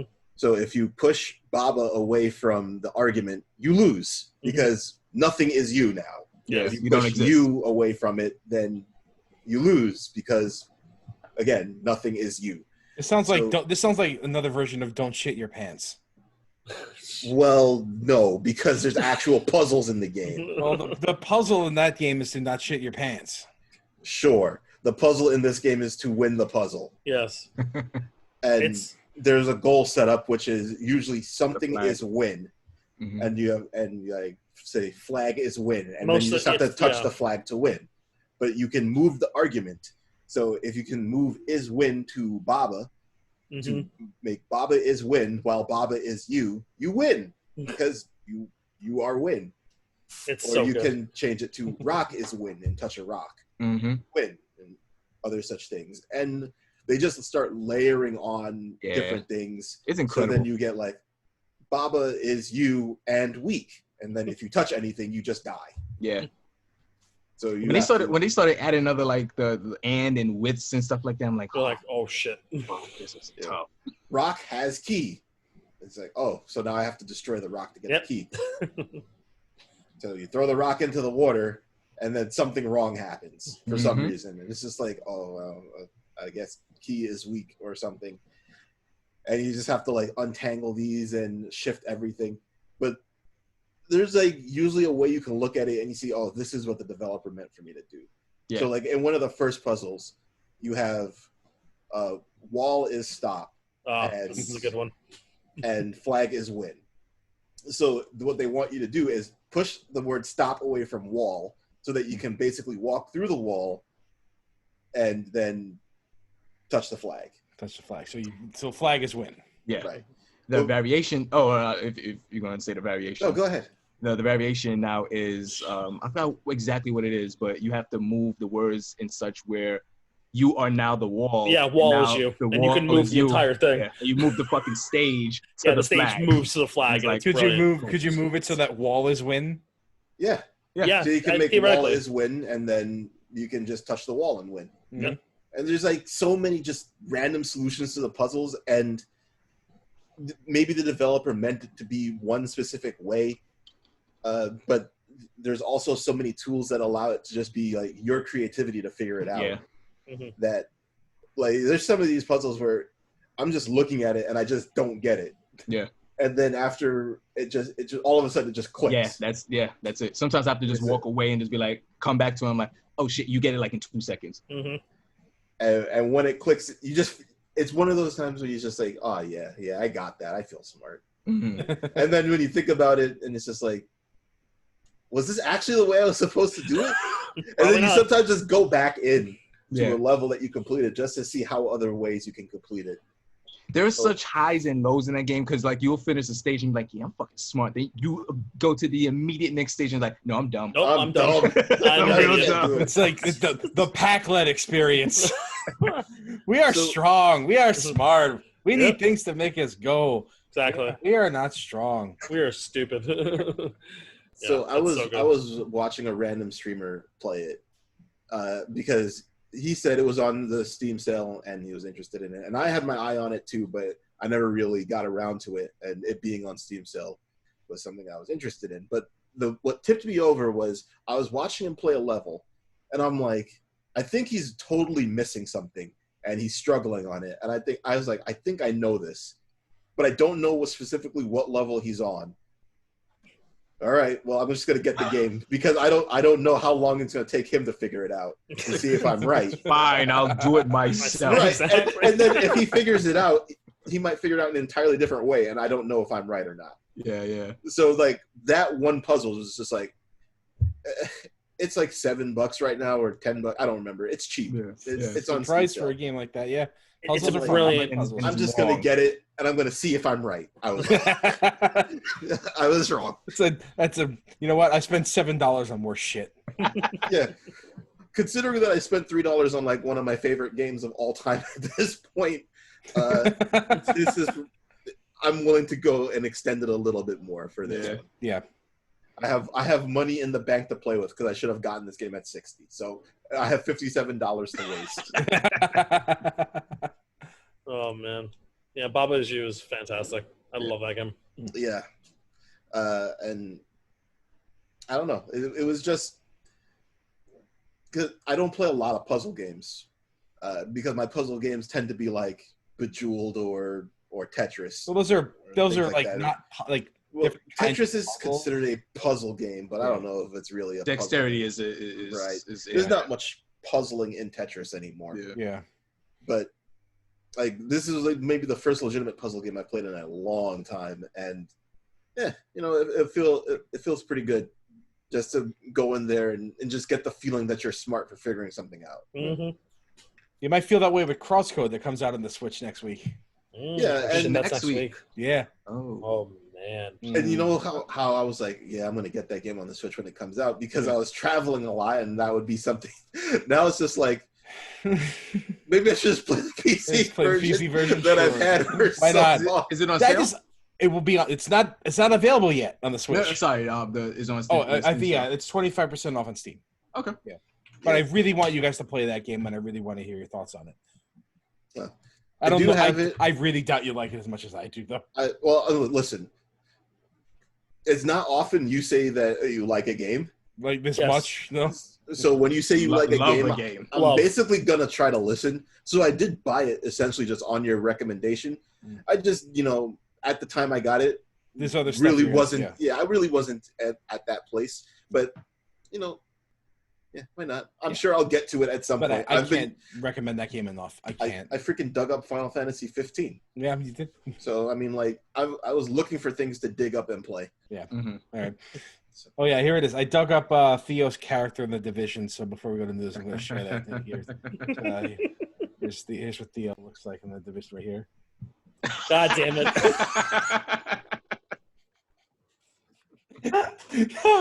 I feel cheated right now. Hold me tight. Massively cheated. Hold me tight. I say that. That's my catchphrase. Yeah. There's a little bit of reference there. That is from Lupin Ranger versus Potter Ranger. Dude looks just like you. Yeah, I couldn't stop laughing every time I watched that show. That's what happened when I went to Japan that year. I just filmed. I knew it. Filming Sentai. I was on an NDA for a while, but it expired in 2020. So I can officially announce that now. Oh my god. Damn, your Japanese is really good, bro. Yeah, it's amazing. Hold me tight. Katana. God damn it. You know what katana means? It's Japanese sword. I did post his picture of his character in the Discord, by the way. Yeah, you did. You did, but now I have to scroll back to it. Dang, man. Do you want me to show it? I could show it. So good. I don't know. I think it was still pretty good. Because you lied. All right. Well, you lied to the people. I did lie to the people. In the meantime, here, just take a look at this a little longer. I don't want to see it. I don't know. I love it. I think it's great. Also, you've destroyed the white screen that I'm using to light myself. Oh, I'm sorry. I'm sorry, sir. There. Thank you. Hold me tight. God damn it. Man, this is way back. You could just search for Parnell because that's the guy's name. I don't know if it'll show up in the. Yeah, it shows up. Just okay, go to when you said Theo Torch Parnell. Oh yeah, that's right. Yeah, and it's just a couple. Here scrolls. Here it is, right here. Yep. God damn it. Yeah, speaking of turning the contrast up, jeez. Yeah. Well, that unfortunately. Yeah. When you're inspecting somebody, the game decides to do really weird light shows sometimes. Yeah. Hold me bright. Hold me bright. That's me from the future trying to stop my my earlier self. Right? There you go. Like you have to get away from Scorch. That's so good. He led you on a bad path. Yeah. Oh man, that was a great day on that Discord chat where the Pokemon expansion came out and the items that Theo were looking for so long were just randomly on the floor. I was so mad. Like disclosure, we were trying to make a full team, so we got like a little battle thing. And, really? Huh? Oh really? Yeah, We were. And I actually bred a team, but there were two items I needed: a Toxic Orb and a Flame Orb. And Pokemon Sword and Shield does something really fucking stupid where you have to go into the stadium battles and Battle fight. Tower or Stadium Battle? No, the stadium battles where you have to fight. I think maybe four. The final boss refight, basically. Yeah. So you have to fight 4 battles for the off chance to win one of those orbs. And the ball guy gives it to you. Yeah, the ball guy, and the drop is like 0.0. It's trash. It's ridiculous. And I did it for about maybe 2 weeks, like off and on. And I got to the point where there are accounts on eBay that will sell to you for like $3, and I was like, I think I might just fucking buy this on eBay. Well, you know what the worst part is about that farm is the first prize every day is guaranteed to be what was it, like an Ultra Ball or some dumb shit? Yeah, I think it's either Wishing Star or Ultra Ball. It's a Wishing Star. Yeah. So every time the clock changes, you're just like, well, this is a wasted opportunity. It's terrible. And then the expansion came out, and I was like grieving about it, like, this shit sucks, blah blah blah. And Dre just finds it in the wild. It's just on the floor, lying on the floor. Yeah. Then I deleted the game. I deleted the game. So I haven't gotten it yet because I'm just too lazy to transfer my Pokemon over from Pokemon Bank. Okay. I don't want to just. I think you could do it from the phone. Yep. Oh yeah. No, I had to get all my Pokemon off of my Pokemon games into Pokemon Bank, and I'm like, I gotta charge my DS, and I'm like, okay, that's fair. I don't know if I want to do all that right now. I'm not literally just avoiding it because I'm not going to jump into this expansion until the second one comes out. Mm-hmm. Yeah, that's pretty much where I'm at. I played it for a little bit, and I was like, I think I just want the full experience of. Yeah, I'm gonna wait. I was thinking on it because, like, I mean, it's not just a lot of things else for me to play right now. And also, I kind of want to see what's optimal because if I probably want to save Scum on my little Kung Fu Bear. So But my boy Polytoad is back. yeah, Now I A don't lot have of to good use stuff back. stupid freaking garbage Wingull. I really hate it's that bad. Pelipper. I really hate it. It looks ugly. Yeah, Can't stand him. Pelipper's terrible. Can't stand him. Hey, so that's what we got for games that we played, and I don't even know if we have time to talk about these actual news things that we're going to talk about because it's kind of late. But Yeah, it's a bit. Oh, I'm down for it if you I guys think are. we should do it because Yeah, we we should promised it last definitely do week. it. Let's go. Dre, you don't have free time like this often, so I say let's do it. Yeah, we don't know where we're gonna be next week. Yeah. And if we start to get tired, just hold me tight. Can you just pause it? Can you pause it, please? Yeah, I gotta pee. Okay, sure, no Pause it. problem. Well, hey, wait, we gotta set up the screen. Hang on. No, you don't. Okay. Now we can pause it. Okay, Okay. great.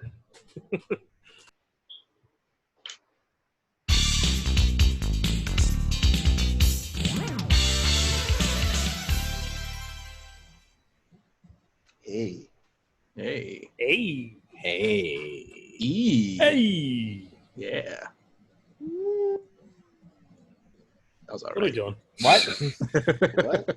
I don't think we were exactly ready for that transition. I Probably thought, not. I think we thought did it that, perfectly. You know, Sure. vowels were getting kind of done, so I decided to throw consonant in there. Why? Why not? Listen, Because of don't just, EA. don't just question me.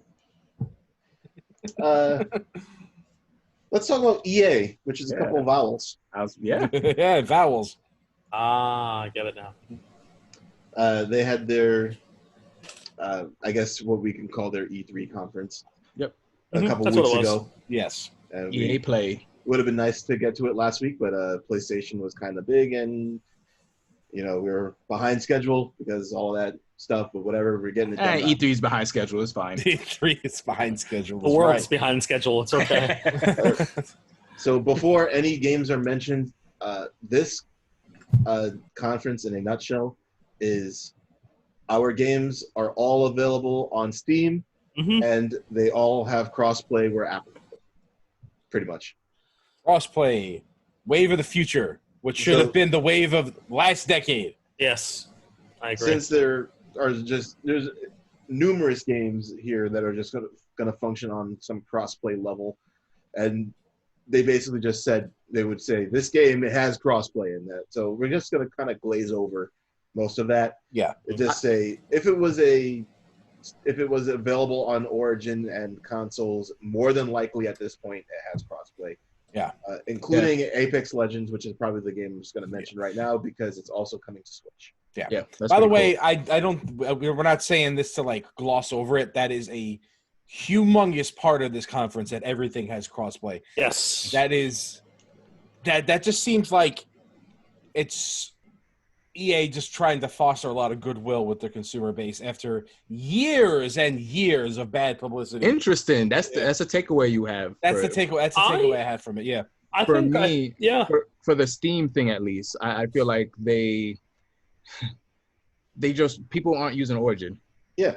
Yes. And they're like, you know what? All right, let's just fucking put back our game. Remember, back our games on Steam because they took it. I remember when they took off Mass Effect 3. Wait, no, Mass Effect 3 didn't go onto the Switch. Yeah, it never was on. Never Switch. did. Yeah. Yeah, I think when it was coming out, they were like, yeah, Origin is a thing.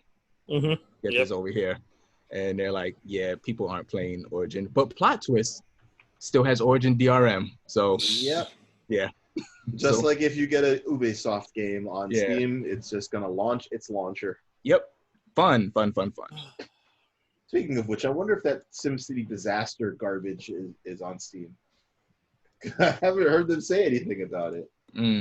I'm gonna look that up real quick. I don't think. I think if hearing about it. I think if you type in City Skylines, it will pop up. Ooh, savage. Well, I like type it. in SimCity to search, and it is not on the front page of it. In fact, Grand Theft Auto 5 is the first thing that pops up. Get rid of this game when I search for SimCity. Man, are we doing this shit again? I feel like Grand Theft Auto 5's, Elder Scrolls Skyrim, and Xenoblade Chronicles are on the race to see which can get ported the most. Oh, yeah, we saw it. Chronicles, you know, they have a few more systems to go on. Yeah. It'll come on every one. It's Nintendo. They don't make that many systems. They're not a third party. Yeah. Meanwhile, Doom's in the background going dance puppets. Yeah. And then Final Fantasy VII is holding up Doom and saying dance puppets. No. Yeah. So yeah, a ton of their games are also here going to Steam, like I said before. So they just basically started talking about that a lot more. So Sims 4 was mentioned.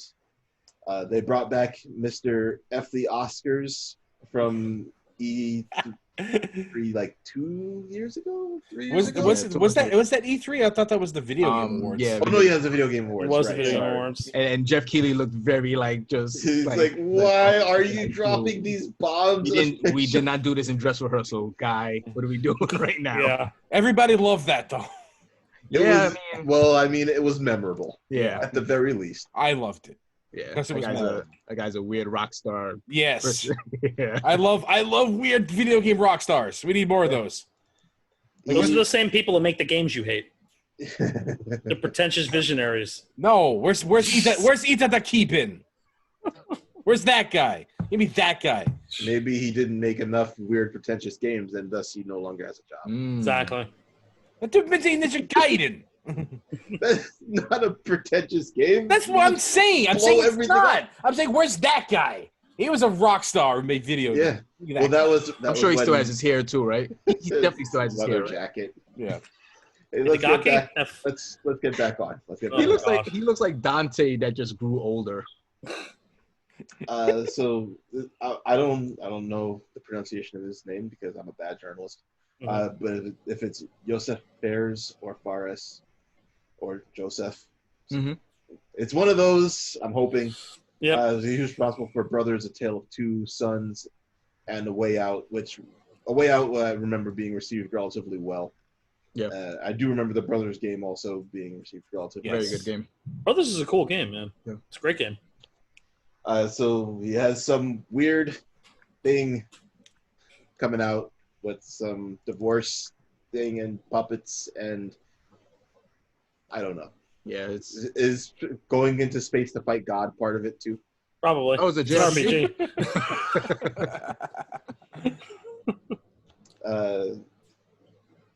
We talked about Lost in Random, which was made by the developer that made Fee.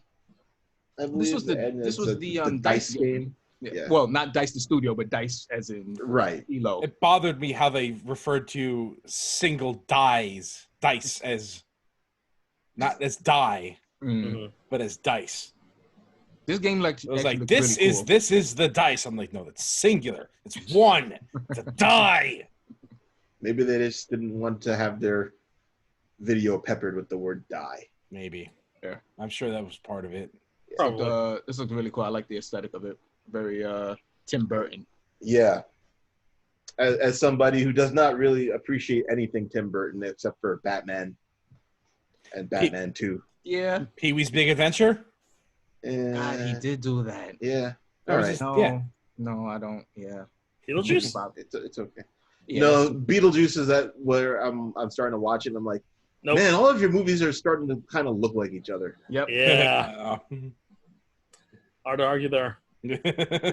And then he didn't really do himself any favors. Kept making the same movie over and over. Just decided I'm gonna put Johnny Depp and Helena Bonham Carter in all of them. Yep. And Johnny Depp always plays the same character. He's just Captain Jack Sparrow. Rocket Arena, which is a Overwatchy style game where everybody has rocket launchers. Man, I was kind of looking at this like, cool, a game about rocket launchers. Make it like Tribes. It was not like Tribes. No. It was not. It was very, very different from Tribes. I hate this art style. I hate this cartoony. It's Fortnite. This is Fortnite's fault, man. Yep. I hate it. As I said last week, this art style is the new brown and gray shooter. Yeah. Yep. Everybody complained about that, so now you get color. Yep. And it's funny because, I know it's present in Overwatch, but, for some reason, Overwatch doesn't bother me as much because it has enough of that comic book aesthetic to it. The art direction is also very good in Overwatch. Yeah, because it's, bunch of comic book artists. Yeah. So Like Arnold Sang helped design most of those characters. Yeah. Dude's an amazing artist. like this And it looks shows. super. I don't know about the game, but the actual look just looks generic. Yeah, did impress me. I'm gonna jump over something real quick here. So obviously they talked about their EA Sports titles. They showed the Devil in a Tampa Bay Buccaneers uniform, and FIFA news and all this other stuff. But if you're a sports game fan, I'm sure you're interested in those. Is this an NHL year for you? I don't know. I haven't If you have to remember, then I yeah. haven't bought NHL in a while because So yes, it is the year for you. I got a little tired of it. It got pretty samey pretty quick. I mean, you can only chase that 2002? Look, there is no chasing 2002. Yeah, you can only chase that 2002 Dragon for so long. There is no chasing 2000. Listen, okay, I'm somebody who got a lot of NHL games over the course of my life, and There's there some have really been good various very good ones like NHL '96 on the Super Nintendo. Yep. I didn't have a Genesis, so NHL '94 on the Genesis, obviously iconic. Yeah, we talking about 16. What's the most modern one that's good? NHL 07 was the one that introduced the new, currently used control style. Yeah. And then since then they made minor improvements, but you can only take minor improvements for so long before it's just like, yeah, I'm paying $60 for a roster. Well, tell that to the FIFA crowd. Well, they overhauled FIFA about like 4 or 5 years ago, I think. Because before that, Pro Evolution was destroying them. Kicking their ass. Destroying them. They overhauled it, and they did a good job of overhauling it. But that's something that competition will make you do. Exactly. Which they face none of in any of their other sports games. Yeah. Yeah, competition is great until somebody wins. No, until somebody buys out the license, and then which is we winning. all lose. Yeah. That's not winning. That's losing. Again, that's losing not for us. That is not EA's fault. The NFL offered it to them, and what are they going to say? No. No. Look, I don't blame them. It's just frustrating because I miss good football games. Yeah. Well, I miss football being good. Yeah. Me too. Blanket statement. Yeah, but football isn't good, so hasn't been good for a very long time. Star Wars Squadrons. So this is not my style Star Wars game. I'm just gonna let the guys who are interested in it talk. Yeah, well, this looks fantastic. Yep, I am huge. So I am really about this. I mentioned, I don't know if I mentioned on air, but there are 3 N64 games that I like, and I think that system is just trash. Otherwise, it is Mario 64, Ocarina of Time, and Rogue Squadron. Rogue Squadron is a great game. I don't think you're gonna get the Rogue Squadron experience out of this. No, they hype this up as a sim. This is X-Wing versus TIE Fighter. Simulator, and that is exactly what I wanted from a new Squadrons game. And just watching this, I'm very apathetic towards EA. Like I always look at it with a side eye. Like what you guys do? What you guys got in store with microtransaction shit and whatever, just bad practices. And I'm watching this and I'm like, this looks incredible. Everything about it. Yeah, it hit all of the right notes for me when I was watching it because I played X-Wing versus TIE Fighter back in the day. On friend's computer like once in a while, and I love that game. That game is fucking awesome. I'm an A-Wing pilot. I know that's not terribly surprising. Gotta go fast. I was a huge fan of Rogue Squadron. Yep. I really, really, really wanted to play that game. So that and Rogue Squadron 2 for the GameCube. Was oh my god, incredible. That game was mind-blowing. I think that's the first game I got for the GameCube, if I'm not mistaken. It was a launch title, and it was probably the best launch title. Blew my mind. I was it was unreal. Yeah. Like, it felt like you were fucking in the movie. Like, I will never forget playing that game. And, I just remember thinking to myself, like, well, if we can't get the ground combat right, man, what about the ship combat? Yep. You know? And this is made by the people who designed the ship combat for Battlefront, right? I would assume so. Yeah. So, and a lot of them, many of the people working on this game were like, Yeah, we were really big X-Wing versus TIE Fighter fans, so it's like that is exactly what I want to fucking hear. Yeah. The point where So one of the developers was like, here's a picture I drew when I was like 10 years old. And I was like, okay, I believe you. You didn't have really trying with the license now. You know, Good. like, well, yeah, it's good. They should try with the license. Yes. I'm glad they are, because for a while they were just making really terrible games. Or just no games at all. Yeah. Mm-hmm. Yeah. First they weren't just doing shit, and then they tried to phone it in, and weren't having to a point where Disney was like, "What the fuck are you doing?" Yeah. Mhm. So like, if Disney, I'm not a fan of how Disney has handled Star Wars, but if it wants to bring Star Wars games back to the way they used to be back in the early days of the late '90s, turn of the millennium kind of style, if they want to, we're bringing Star Wars games back, and if this is the direction they're going in, I'm on board. Same here, man. I'm on board.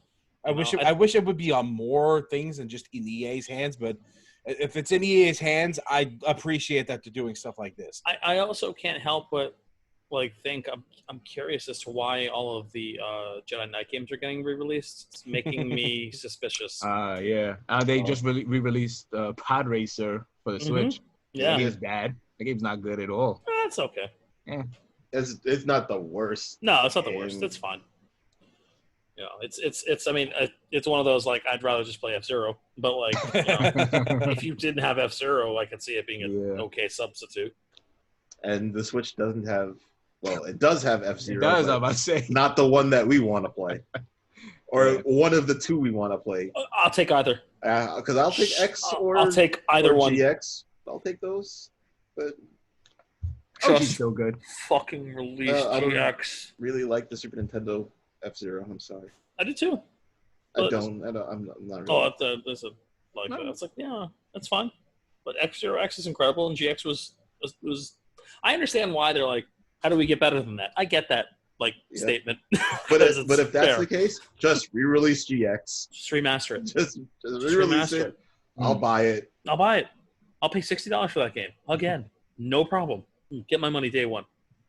Oh my god. Anyways, I feel like I rant about this once a month. It's been a while. It's been a while since I played a good squad-based multiplayer game. Yes. I think about playing Team Fortress 2 all the time, and then I remember what that game turned into. Well, multiplayer on this, it's was it 5 people? 5v5. Yeah. That's not a hard party to get together, man. Not at all. Not at all. That's pretty nice. Yeah. The game, and to my surprise, the game is $40. Yeah. So it's pretty. It has a campaign. It has co-op. It has crossplay. What's the monkey paw in this? Yeah, waiting for it. EA. Exactly. I mean, I know it's the vogue thing to always hate EA because they have atrocious things, but I'm suspicious. EA does put out good games every so often. They do. I mean, they do. It's just would not be around still if they didn't have people buying their games. Well, buying things and putting out good games are two different things. But I think they got a lot of goodwill with the way Jedi Fallen Order turned out. Yes. That game was. It wasn't bad. It was a good game. Even though that's all as far as I want to go with it. Yeah, I'm not in love with that game, but there was effort. You could see the love and effort put in that game, so it's like, okay, you know what? This is the best. Also, it's now available on Steam. Oh, is it? Yeah. It always was, I think. Yeah, it was. I think it was. Oh, I didn't think so. Enough for nothing. EA put out a single player game. Yeah, with no DLC. That's no DLC, no tacked on multiplayer. Yeah. No garbage. And just a straight up campaign. And people bought it, and people were like, "This is pretty good. Yep. You did great. This is what I wanted." Please more, please. Squadrons. I'm totally I'm watching it. Yeah, I'm on board with it, and I am totally feeling. I'm gonna side eye it the whole time, but I'm excited. Yeah. Well, a lot of EA's issues in recent years was because they were really in on the Frostbite engine. Yes. They were just kind of forcing everybody to use a Frostbite engine. The only people who knew how to use it were DICE. They're the guys who made it. Nobody knew how to make it. Nobody knew how to convert this first-person thing into the vision that they had for whatever game they wanted to make. And it was just like, it was getting silly. It was like Puyo Pop in Frostbite. It's like, come on. Peggle and Frostbite. You don't need to Frostbite everything. So I don't know if they've moved away from that. If you know how to use it, like, it's a fantastic engine. Like, the previous Battlefield games look incredible. But that's the problem. Only DICE know how to use it. Yeah, and then you get, Mass Effect Andromeda. Yeah. Where, BioWare did not know how to use it. No, apparently BioWare is not dead because they are working on next generation games. Yeah. As they listed DICE, BioWare, Criterion, working on an EA Motive, working on next gen games. Criterion working on Need for Speed because that's why we got Criterion, to make Need for Speed and not Burnout. Yeah, which is a bummer. Chris. I was like, damn, where did Chris go? Which I think is still $5. I'm like, no, I own that game. Anyway, no, I have it for PS3. I want when it's $20, I'll buy it for the Switch. I had mentioned last week when we did a recording about Gran Turismo 7 that something about it just didn't look next gen. There was a moment in this where they showed the car and like the way the camera was like kind of shaky and stuff like that. I had to second look at it and I was like, wait, that's a fake car? Like it looked like real life. Look, we perfected realistic cars years ago. No. This is another level of shit. Like I literally had to look at it and be like, nah, no, somebody didn't just fucking make that car. This is hyper realistic. Yeah. I was like, this is incredible. And that was kind of the moment where I became excited for next gen, oddly enough, in the sizzle reel. That's not a place to be. Yeah. So I was like, but hey, whatever works. Yeah. Sorry. I almost fell asleep because we were talking about Need for Speed again. Yeah. Well, there's something that's going to wake you up. Yeah, there is. Yeah. I mean, we already talked about Star Wars, though. Mm-hmm. No, something that else starts with an S. Yeah. So they mentioned, yes, that is an S word. They mentioned the word skate. They mentioned the word skate. They didn't said tell you what it was. They just said skate is coming. Look, Dre said this earlier, and I'm in complete agreement with it. It's like it could be a fucking remaster of 1, 2, and 3 smashed together, and I'm in. So, like, and I it's not 4. I feel like those servers are back on. Skate 3 servers are back up. I feel like if they're gonna highlight the fact that they are working on a new skate title, that it would be really disingenuous of them to just say it's just a remaster. Well, they kind of back themselves into the corner. Well, now we have to do it. The opposite side of that now is if they were working on Skate 4, they would have said, hey, we're working on Skate 4. Yeah, because everybody would just flipped out. Before this thing even started, the chat is just like Skate 4, Skate 4, Skate 4, Skate 4, Skate 4. That's all they ever say. They never said number 4. They just said Skate is coming. Yeah, and I was like, oh, that's not Skate 4. Even if they maybe Skate Underground, I don't know. I mean, I guess temper your expectations. They are, and like I said, even if it's just a remaster, I'm still down for it because I love Skate. That franchise is incredible. I felt like a fool I waited till the very end of part 2 to start playing those games, and man, when I got part 3, holy shit! I turned that. That's the game that's currently in my PS3 right now. Yeah, Skate 3 is. I think probably the best skateboarding game ever made. It is. It absolutely is. It's that followed very closely by Tony Hawk 2 and Tony Hawk Underground. Skate 3 is incredible. Some people like 2 more, but I think 3 is just. I think 3 is so much better. I think 3 is so much better personally, because 3 is like the perfection of the first 2. Like it's just everything, natural evolution of where that series need to go. And 3, I still play that game now. Like I love that game. It's so great. I just love how busted the physics is sometimes, and some of the dumb stuff that happens. It's just so. You can do somersaults way too easy in that shit. Like, like it's not obviously it's trying to be realistic, and if you're playing the game normally, it's very realistic. But then there's just times where you can do things that are so wacky. And one of my favorite parts of the game is just going into the. I mean, I don't know if it's active anymore, but going into like the player created highlights and just watching them.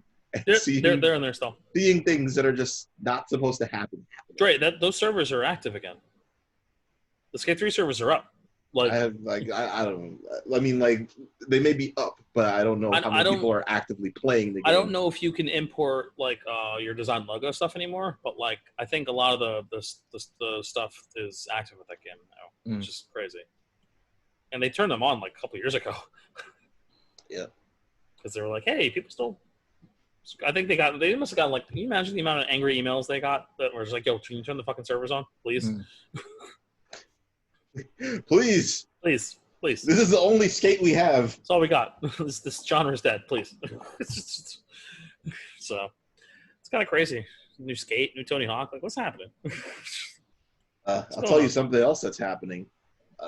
The Avengers trailer from Square showed up, a new trailer.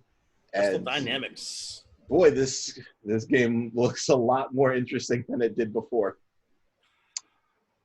People are still not sold on it. I'm still not sold on it myself. They completely sold me on it. The minute I saw numbers popping off the enemies, I was like, wait, what is this game? Like it looked decent before, but they showed you that menu screen with equipable gear. Yeah, and I'm like, and I'm starting to get a little, annoyed by RPG systems in games that's not really RPGs, but I'll take it for my comic book games with co-op and RPG. Yeah. So when I played this game at Comic-Con, right, and I remember I was largely unimpressed by it, right? I was just like, this just felt kind of very safe about the numbers, even though they did it's very much like that same standard thing that there's a jump button, you hold it down to fly, there's the light attack, heavy attack, interact, but like it's the same shit, right? It's like copy and paste from every single game ever made, right? Although switching between the characters and having to play them a little differently was kind of neat. But yeah, the idea of like, if I had understood that this was essentially looking like the biggest, craziest Marvel Ultimate Alliance game possible, with like the RPG elements and the customization, like if the combat isn't the most complex, then I'm more on board with it, because I was a little worried. Did they not demo that originally? No. Because this is the first time I'm seeing numbers in this game. No numbers. Nope. It wasn't there before. No gear changing. None of that shit. It was just playing the game. It was just like, here, play this level. And that's I was like, wild. okay. Yeah, because you're playing through the demo was the A-Day demo. Yeah. And yeah, because you play as Cap, you play as Black Widow, you play as Iron Man, you play as Thor, and you play as the Hulk. And yeah, if they as the idea of playing this game co-op, I think is really fucking cool. That by itself sold me. I couldn't believe, like, I was not expecting that. I didn't expect the level of customizations that they were offering. Yeah. Like I said, and if like there's enough things to make the game feel good, even though the combat isn't super complex, then I'm on board.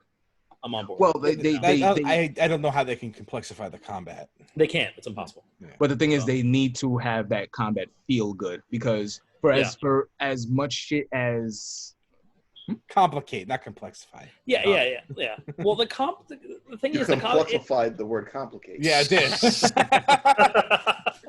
Well, I mean, it's not that the combat felt bad. It felt fine. It just felt generic. Yeah, but for as much shit as Destiny gets its gameplay 100% right, and that is the reason people still play that game. Look, and if the gameplay in this does not feel right, then I think I was just underwhelmed, because like I had just played God of War not too long ago, and you played Spider-Man up until that point, right? Yeah, and Spider-Man's combat is nuts. So it's like it's different though. It's like it's. I would really compare it more to God of War's combat than I would anything else. Like it feels heavy. Yeah, it's heavier. There's a lot of heft to your moves. So I mean, depending on the character. Yeah, for an Avengers game, it's kind of important. Yeah. So like, there's heft when Thor and Kratos are practically the same character. Like, definitely look like. I mean, one was inspired by the other. Yeah, and vice versa. And the other fought one. Imitates life, imitates art. Yeah. So like, that's one of those scenarios. And then like, I remember actually my favorite character was Black Widow, because I really Nightwing. Exactly. She made it look like Nightwing. I mean, yeah, goggles and everything. She played like Nightwing. Oh. And I'm like, well, this is how I want Nightwing to feel, and her combat feels good. Mm-hmm. And she was in the A-Day fight, she was fighting Taskmaster, which was awesome. Like, so that was an easy sell for me. Like, Taskmaster. But it was because like I remember her combat feeling really good. And the thing is, like, there's the characters that have heft, and the fast characters move the way you want them to. Like Cap moves. Cap feels like Batman. Like they're like it's just the same. I mean, they're the same character. They're the same character. One is rich and one is a soldier. Exactly. Like, but in terms of combat, they felt very similar. Like, Cat felt a lot like how Batman feels in Arkham. Maybe a little less fast, but like there's. Yeah, Batman just teleports to dudes. Yeah, it's not as crazy. The leap over like there's not as much of that. But like, yeah. So like, I think I was a little harsh on it initially. Like, the more I seeing of it, the more I like. So yeah. I'm much more on board now than I was. Yeah. So also, we have to assume that A Day is like the first stage. It's the first stage, exactly. Yeah, where they didn't learn RPG elements yet. And it's probably not going to be as complex as the game would be toward the end anyway. No, definitely not. And, because like, if the entire game plays like it does the first level, then that gameplay better be some sharp gameplay. Yeah. If exactly. it's like if it's an evolving thing, you're getting new abilities because you see it in God of War. Mm-hmm. The combat in God of War at the beginning of the game is nothing like the combat at God of War at the end of the game. Yeah. Not even remotely close. Exactly. Two entirely different games. They are. How different it is. And so, I mean, they could get to that point. Yeah, no, and like I said, I was unimpressed by the demo, but I wasn't like down on the game yet. So like I was just saying, like this could still be amazing, So yeah, I'm not looking for like. Does this game look like it's deep or complex out of the demo? Right? It's hard to quantify because people playing the demo never played the game before, so how would they understand the complexity of the game? Yeah, I don't know if the game's going to be complex. The demo was simple. Right. Mm-hmm. I'm seeing things that they're throwing in that look usually the demo gives you an idea for how the rest of the game is going to build upon itself. Yeah.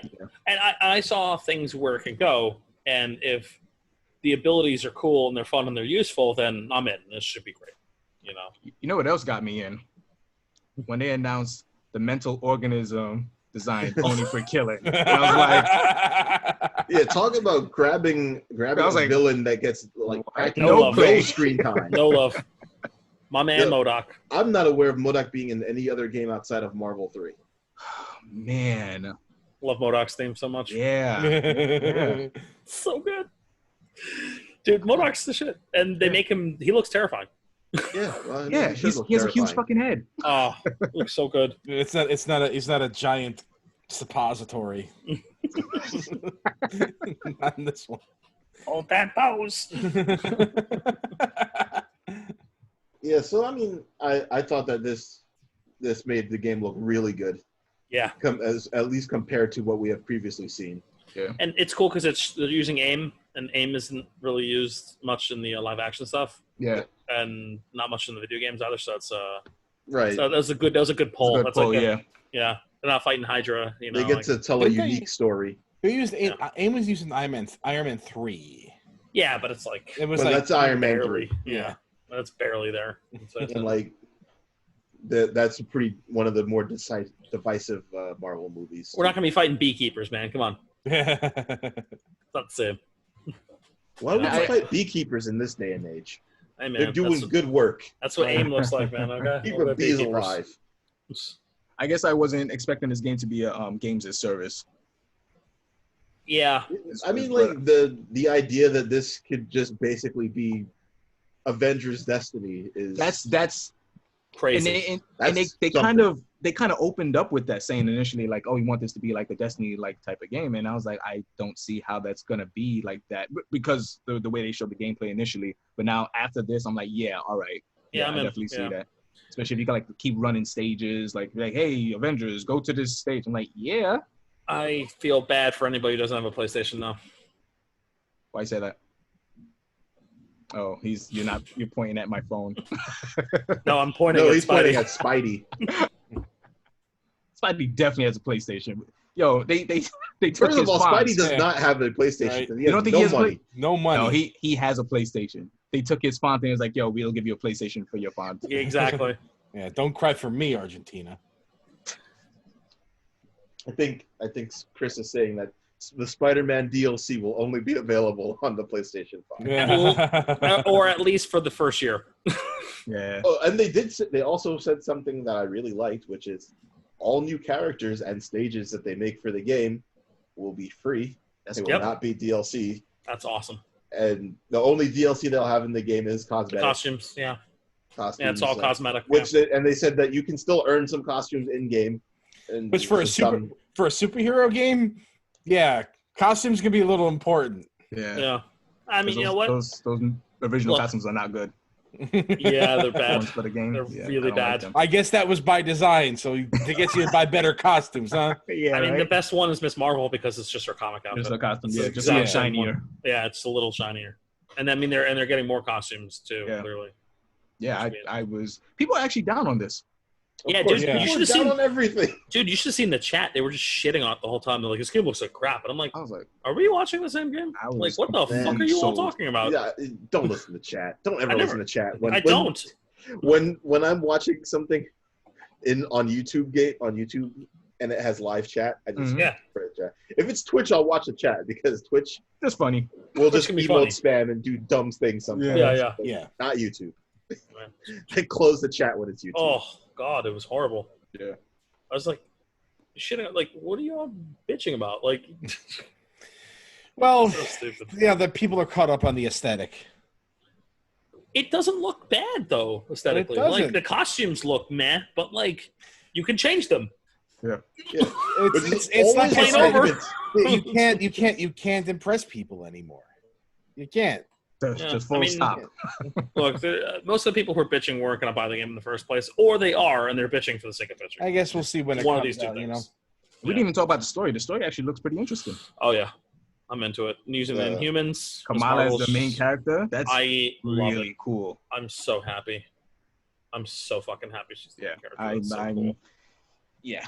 Unless this absolutely shits the bed, this is probably a day one for me. Mm-hmm. Yeah. I mean, you can't give main character to any of the other Avengers. No, because they're like, of the story, why isn't this an Iron Man game? Why isn't this a Thor game? No. Yeah, giving it to Kamala Khan is perfect. It's perfect. She is the perfect point of entry character. Yeah. And her show hasn't happened yet. This is like a really perfect further mainstream exposure. You know, she was created the same year that Miles was, so it's kind of cool to like. Miles had his fucking big blow up last year. You know, and now he's got his own fucking game. Oh my God. So excited. But, you know, and it's cool to see Kamala get the same treatment because she was similarly received to Miles, where people were very positive about her because she's a fucking fantastic character. Yeah. You know, you want to talk about an audience proxy. It's like she's literally a Marvel fangirl who becomes a superhero. She's female Miz. Yeah. So she's fucking great, man. Love Kamala. She's the shit. I'm so excited. I love that she's the main character. Yeah. Oh my God. Yeah. This one looks pretty good. Yeah, man. And then let's close out with the Cyberpunk. Unfortunately, getting the delay and saying we hope this doesn't erode the trust. And to them, I say every time you delay your game, it makes me trust you more. Yes. Same here. Yep. And now we know the release of these consoles. Thank you. Yeah, exactly. Right. I actually didn't watch this, so I'm listening to you guys talk about this because I'm already sold on the game. Yeah. Oh yeah. I mean, okay. So I'm looking at the gameplay trailer and I'm watching it and I'm seeing this dude just wandering around doing stuff and story stuff, and I'm like, just keeping my fingers crossed, just hoping that this is the second coming of Deus Ex for me. The game is 20 years old now. As of a few days ago. It reminds me of Deus Ex, man. That is literally what I said when I saw the first trailer like a few months ago. I was like, "Yep, I hope this game is my Deus Ex," because I did not like the original Deus Ex. Mm-hmm. And they actually said that they don't want the game to be so big, but they want it to be dense. So that's really good. And yeah, I like that distinction a lot. Oh my God, if it's one thing Deus Ex had, it's density. Mm-hmm. Like you could, I am still finding new things. Still finding new things. Get the hell out of here, Dutton. Why don't you go into a woman's restroom or something? How unprofessional. Like that voice acting. Oh man, That's how she sounded. Okay. Yeah, well, that's what I'm saying. The voice acting was Okay. I need this game to be two things. I need to be dense like that, where I can just wander around a city and find cool and interesting things. And I need the faucets to stay on when you turn them on. oh my god. There's so few That's things a to different ask games. That is a different game's shtick. And you know what? I don't care anymore. Is that just going to be your thing in every game? Joe has to be the wet bandit. If I go into a house Oh my god. and there's a faucet and I can interact with that faucet better stay on. If the game is shit, but it does that, will you still love it? He might. Game of the year. Oh my god. I can't tell you how disappointed I was when I played Deus Ex 2 for the first time. That game is a disappointment for many other reasons. Oh, Invisible War. But as soon as the water stopped running, I'm like,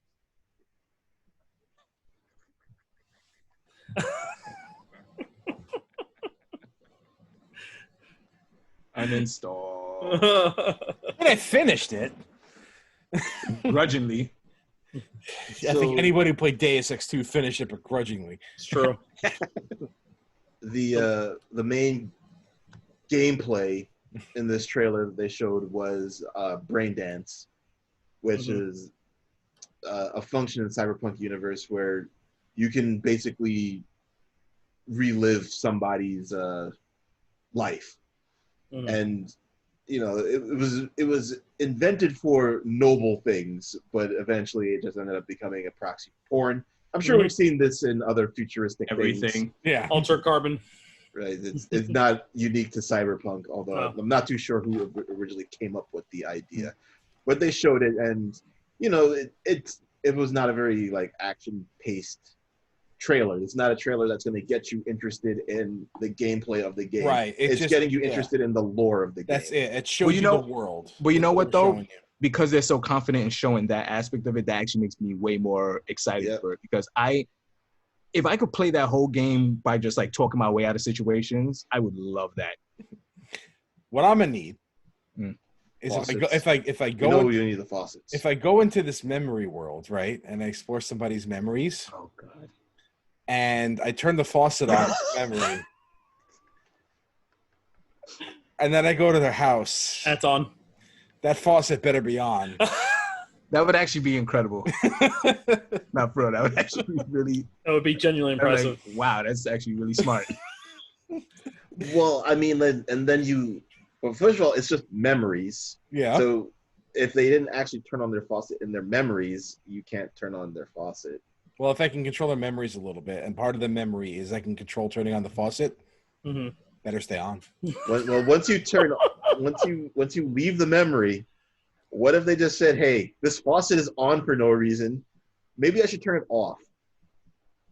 So is a memory like I don't know if you guys played Batman Origins. I did that. Do you? That's like the crime scene, like recreation of what was going on. Yes, is it like a video like that where you have no like agency over it other than like going like a VHS, like going rewind and fast forward, or can you actually mind jack somebody and control that person in that situation? Yeah, both of them actually happened in the trailer. Oh, okay. So the trailer started with you playing the part of the person in the memory, and then that person ends up getting killed at the end of the memory. And that's basically what they use the brain dance for when it's not porn, is for people who just kind of want to get that edge thrill of being like close to death. That's kind of the thing. Oh, okay.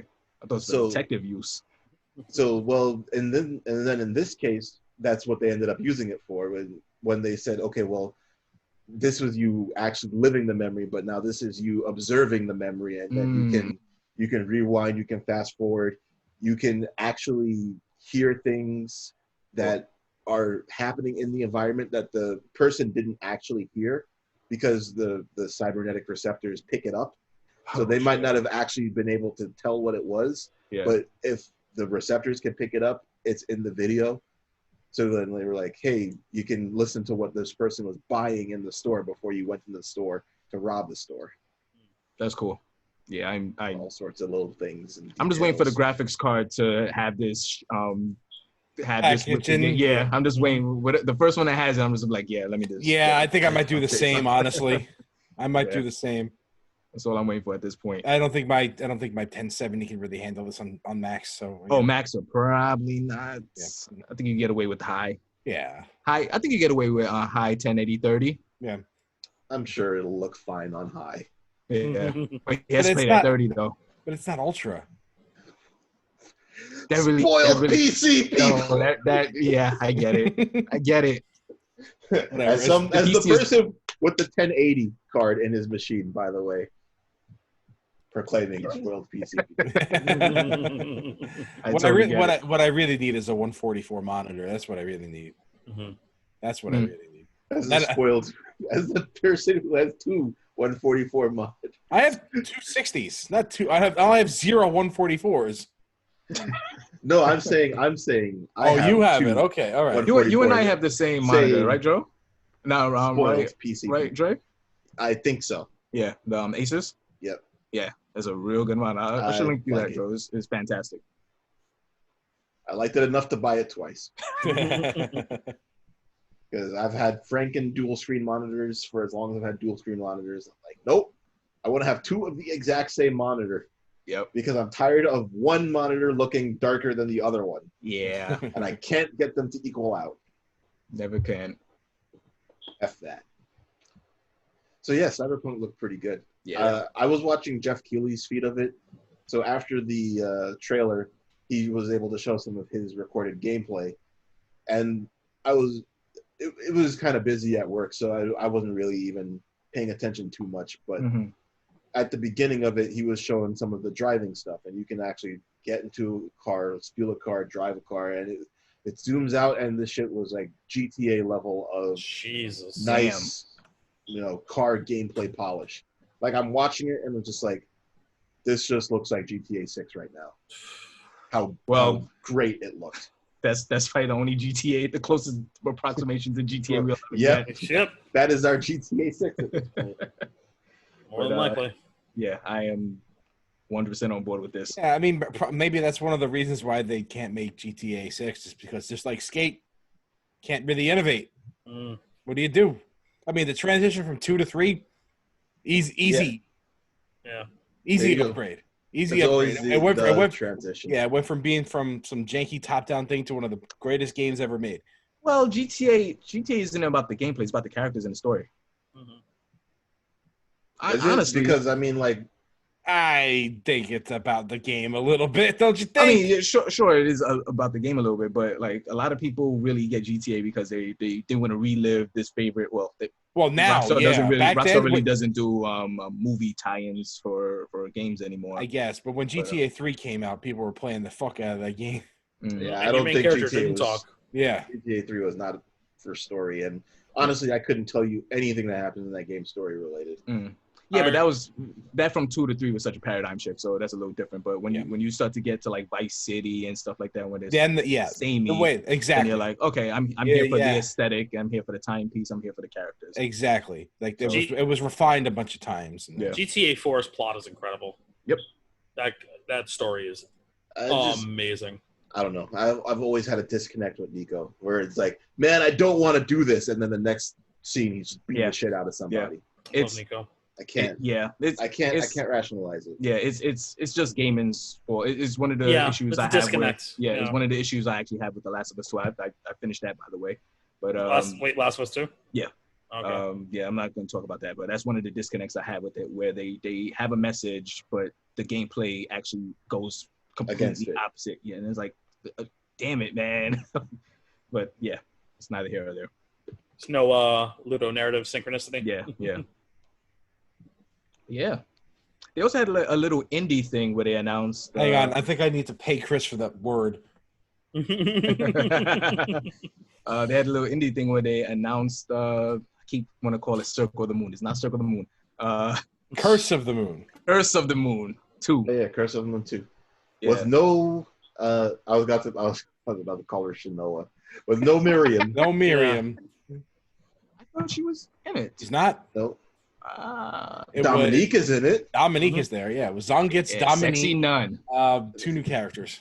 Yes, Sexy which is Nun. I love her. It's just continuing this is not related to the other narrative. Well, now there's like a disconnect because having played Ritual of the Night, I'm like, wait, Dominique is fighting with Zongitz, but that. I mean, at one point she would.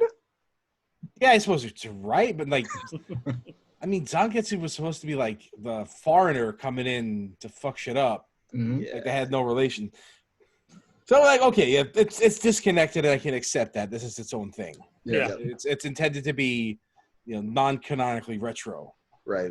If it wasn't for Iga, there would be no reason to retcon things. Yeah. Nope.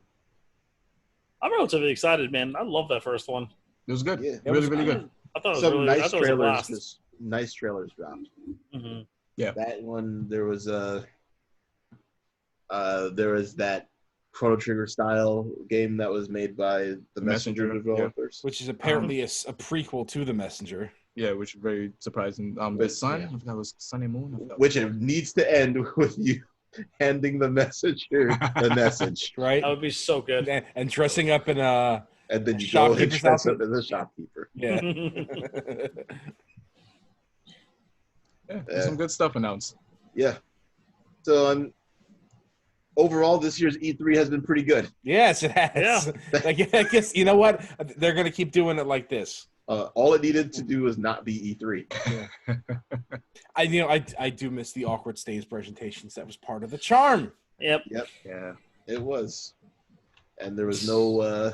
We'll never get that again. I know. where is our Devolver? We didn't get a Devolver video. I know. Best for last. Best for last, baby. I mean, we need that pretty soon because it's almost out of E3 season. I mean, watch it come out tomorrow. I mean, the summer is just going to continue doing stuff. I think Square announced Yeah. Square Enix announced they're doing like a bunch of stuff in July and August. And they said they're just gonna fucking just drop a trailer. So can you imagine like on a Monday there's like here's Final Fantasy 16. Right? Yeah, they already showed it. Here's Chrono Break. Yeah, wishful thinking, right? Oh yeah. Well, I think I think that name expired on its like when when everybody probably freaked out with that. Mm-hmm. Well, they still have, if anything, now more than ever, they have the ability to, quote unquote, reunite the minds of Chrono Trigger. Yeah. I mean, I know that a lot of the original people have left Square, but like they own Enix now, and it was a Square and Enix collab. Yeah. Yep. Yuji Horii came on board. Like they'll come on again. With Akira Toriyama art, which, oh, by the way, they still have access to that. So that Dream Team is still possible. Yeah. I'm They pretty sure they can get Yasunori Mitsuda to do this. They actually came back again for Blue Dragon. Yeah. Oh yeah, they did. Yeah. But that was not a good game. It's really a good game. it's really a good game. Sorry. Sorry. So overall, it's pretty eventful. Well, I guess it wasn't last week. A couple weeks. Mm. Yes. These last 2 weeks have been eventful. Yes. Now we're all caught up. There will be more things. Yep. More things. That means that next week there will be absolutely no news. That's fine. That's fine. We're all playing games. It's okay. Yeah. It's all fun. Yeah. So it'll be just fine. I'm gonna teach just have the the Killer Instinct. It's gonna be great. Yeah. We could have the whole podcast trying to figure out Dre's puzzle and Baba is you. I'm down for that. That sounds great. We're just playing Baba is you on Dre's system. I'm down with that. That sounds great. Somebody else is gonna watch this and be like, I'm just gonna buy this game. or they might watch it and be like, man, these guys are fucking idiots. Man, do something. Let's do something. Let's do it on the Twitch channel if you want to do that. Yeah. Live stream it. I guess that. Yeah. It's a Twitch channel. I haven't those. streamed in a very long time. I know you haven't. Did you get kicked off of Twitch? No.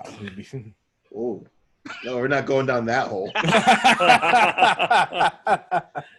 Well, if you guys want to do a Twitch stream at some point, I'm definitely down for that. Let's not throw anything out there that we can't. promise right now. I'm saying I'm merely putting it out there. I'm not saying we'll do it. I'm saying let's see if we can. I mean, we put it out to the world now. Well, why don't you and Theo, when you guys are playing Divinity, just fucking stream it? It's not exactly fun to watch. I think it's very fun to watch. You know what's fun to watch. Why does it matter? What you might think is not fun to watch, people will be like, wow, I haven't seen somebody stream Divinity in a long time. And they just come and see two people versus the world, Warcraft. We play at graveyard zerging things. Yeah, we do play it all. We do play it all hours. 1 o'clock, 2 o'clock in the morning. Yeah, well, the European people still might want to watch something at 9 a.m. Time has no meaning anymore. I have people who are friends of mine who are waking up at 9 p.m. at night, as opposed to 9 p.m. in the morning. Exactly. Like it is just out of control. Yeah. It's all anything is possible. Just stream the fucking thing. Come on. Yeah. All right. No promises. I can't make any promises right now. What are the plans? Sure. Well, okay. It's okay. It's fine. All right. Yeah. Everybody has their own life that they need to live. Mm-hmm. As always. I'm on vacation, so maybe not. Theo, you can live your vacation life. Yeah. Hey, sure. Hey, did I finish installing? Let me check. Yep. Oh shit! I'm not playing that shit tonight. Yeah. Don't hold your breath, by the way. I'm not. Don't worry. I know he's never gonna touch it. No. I'm still waiting for him to play the Division with me. Yeah. Don't hold your breath. Hold me tight. God damn it. Well, I guess we know the name of the episode. Yeah. Facebook, Twitter, Tumblr, Reddit, Instagram, YouTube. I said Tumblr. I don't even know if Tumblr still exists. No, it always no exists. on it, so nobody cares. Yeah, it's just dead. Instagram. I saw that there was an Instagram post and there was an activity on it. Thank you very much. Somebody got found out on it too. I will continue to post episodes, but someone needs to let me know when the episodes are released. I actually really like that picture. And, just use the same picture every week. Nobody will be able to tell. There's also an email that we still haven't read, but we will read it next week. Oh, I forgot about that. Or somebody else could read it. I did not reach out to him. Mm-hmm. I did not forget. Not forget it. So we will. Okay, good. We'll have to have it for next week. It's gonna be good. But if you guys let me forget next week, then we'll have to push it back another week. It made me actually go back and listen to those episodes. Actually, that was chaos. It was amazing. It was just. That's a list. It was a beautiful disaster. It was great. I love it. It's some of the best stuff we've ever done. It's amazing. Yeah, it's out. It's Franken list is what it is. That list is great. I'm still proud of that list. That list is great. It's science. It is. It was scientific. Mm-hmm. Mathematical, maybe? Yeah. Well, math is a science. Yep. There you go. It is the science. That's right. Mm-hmm. It's a science that all science is built upon. It is the science of science. Indeed. SoundCloud, iTunes, Google Play, Stitcher, iHeartRadio, Podcast Addict. That just a lot. You say Spotify? Yep. Yes. I said it at the exact same time. No, yeah, just making sure. Yeah. There's a lot. You know the deal. If you don't, we're on everything apparently. If you're not on it, tell me. Tell Theo. Tell Joe. Tell somebody. Tell your friends. Tell your wife. Tell a friend. Yeah. Don't tell your friends or your wife. Tell us because they can't put us on other platforms. Tell your children because apparently I taught some of them. Apparently. Wow. Wow. I'm gonna miss those kids a lot. So yeah, I already do. They give me one final laugh when one of the kids started singing "Old McFarmer," and I'm like, this just lost it. Did you let them continue, or you corrected them? No, I couldn't hold it in. It was like this kid said "Old McFarmer." That's amazing. Wait. So does Old McFarmer have a dog? And Bingo was his name? Or wait. Is there E-I-E-I-O in it? Which song? Which song follows? It's a turducken of songs. It's Franken's song. Drinking Yeah, song. there you go. That's just what it Humpty is. Dumpty is in this song also, right? Why not? Yeah. Why not just throw them all in? And Baby Shark. Okay. Absolutely, Baby I Shark. forgot. I haven't heard. You know what? I haven't heard Baby Shark in months. Mm. Well, 'Cause you now haven't that been out this the is house going in on months, to so. YouTube, what's going to happen is the No, algorithm's going yeah. to pick it up. But he ended it with a "We are farmers." Bum, bum, bum, bum, bum, bum, bum. I never thought I would get nostalgic for a stupid commercial like that, but I heard it the other day. And I'm like, nostalgic commercial that's because still being on. they used to, because they used to chant it in the lunchroom. Oh, I see. Yeah. That's really funny. Really? Like there'd be like a lull in the conversation, and then some kid would just yell out Arby's, and the entire lunchroom would be all, "We have the meat" in unison. It was Advertising incredible. works, Those folks. some good kids. It was incredible. Those some good kids. This is why advertising works. That's by the way. exactly what I told them. Advertising Exactly what I told them. I'm like, you guys are sheep. They're funny sheep, though. They're funny sheep, though. Yeah, well, I mean, it was very amusing for the first 2 weeks. After that, I'm like, please stop. I will listen to things that Bing Rames says. By the way, works. he has a good voice, He does. and he should Say do Arby's everything. commercials for the rest of his life. Yep. May it Absolutely. be extremely long. May he be doing Arby's commercials for the next 500 years. Yeah, I like all that. That works Why for me. not? Arby would last for 500 years also. Arby's pretty fucking good, man. Yes, it is. See, now Yep. where's the commercial? Look what happened.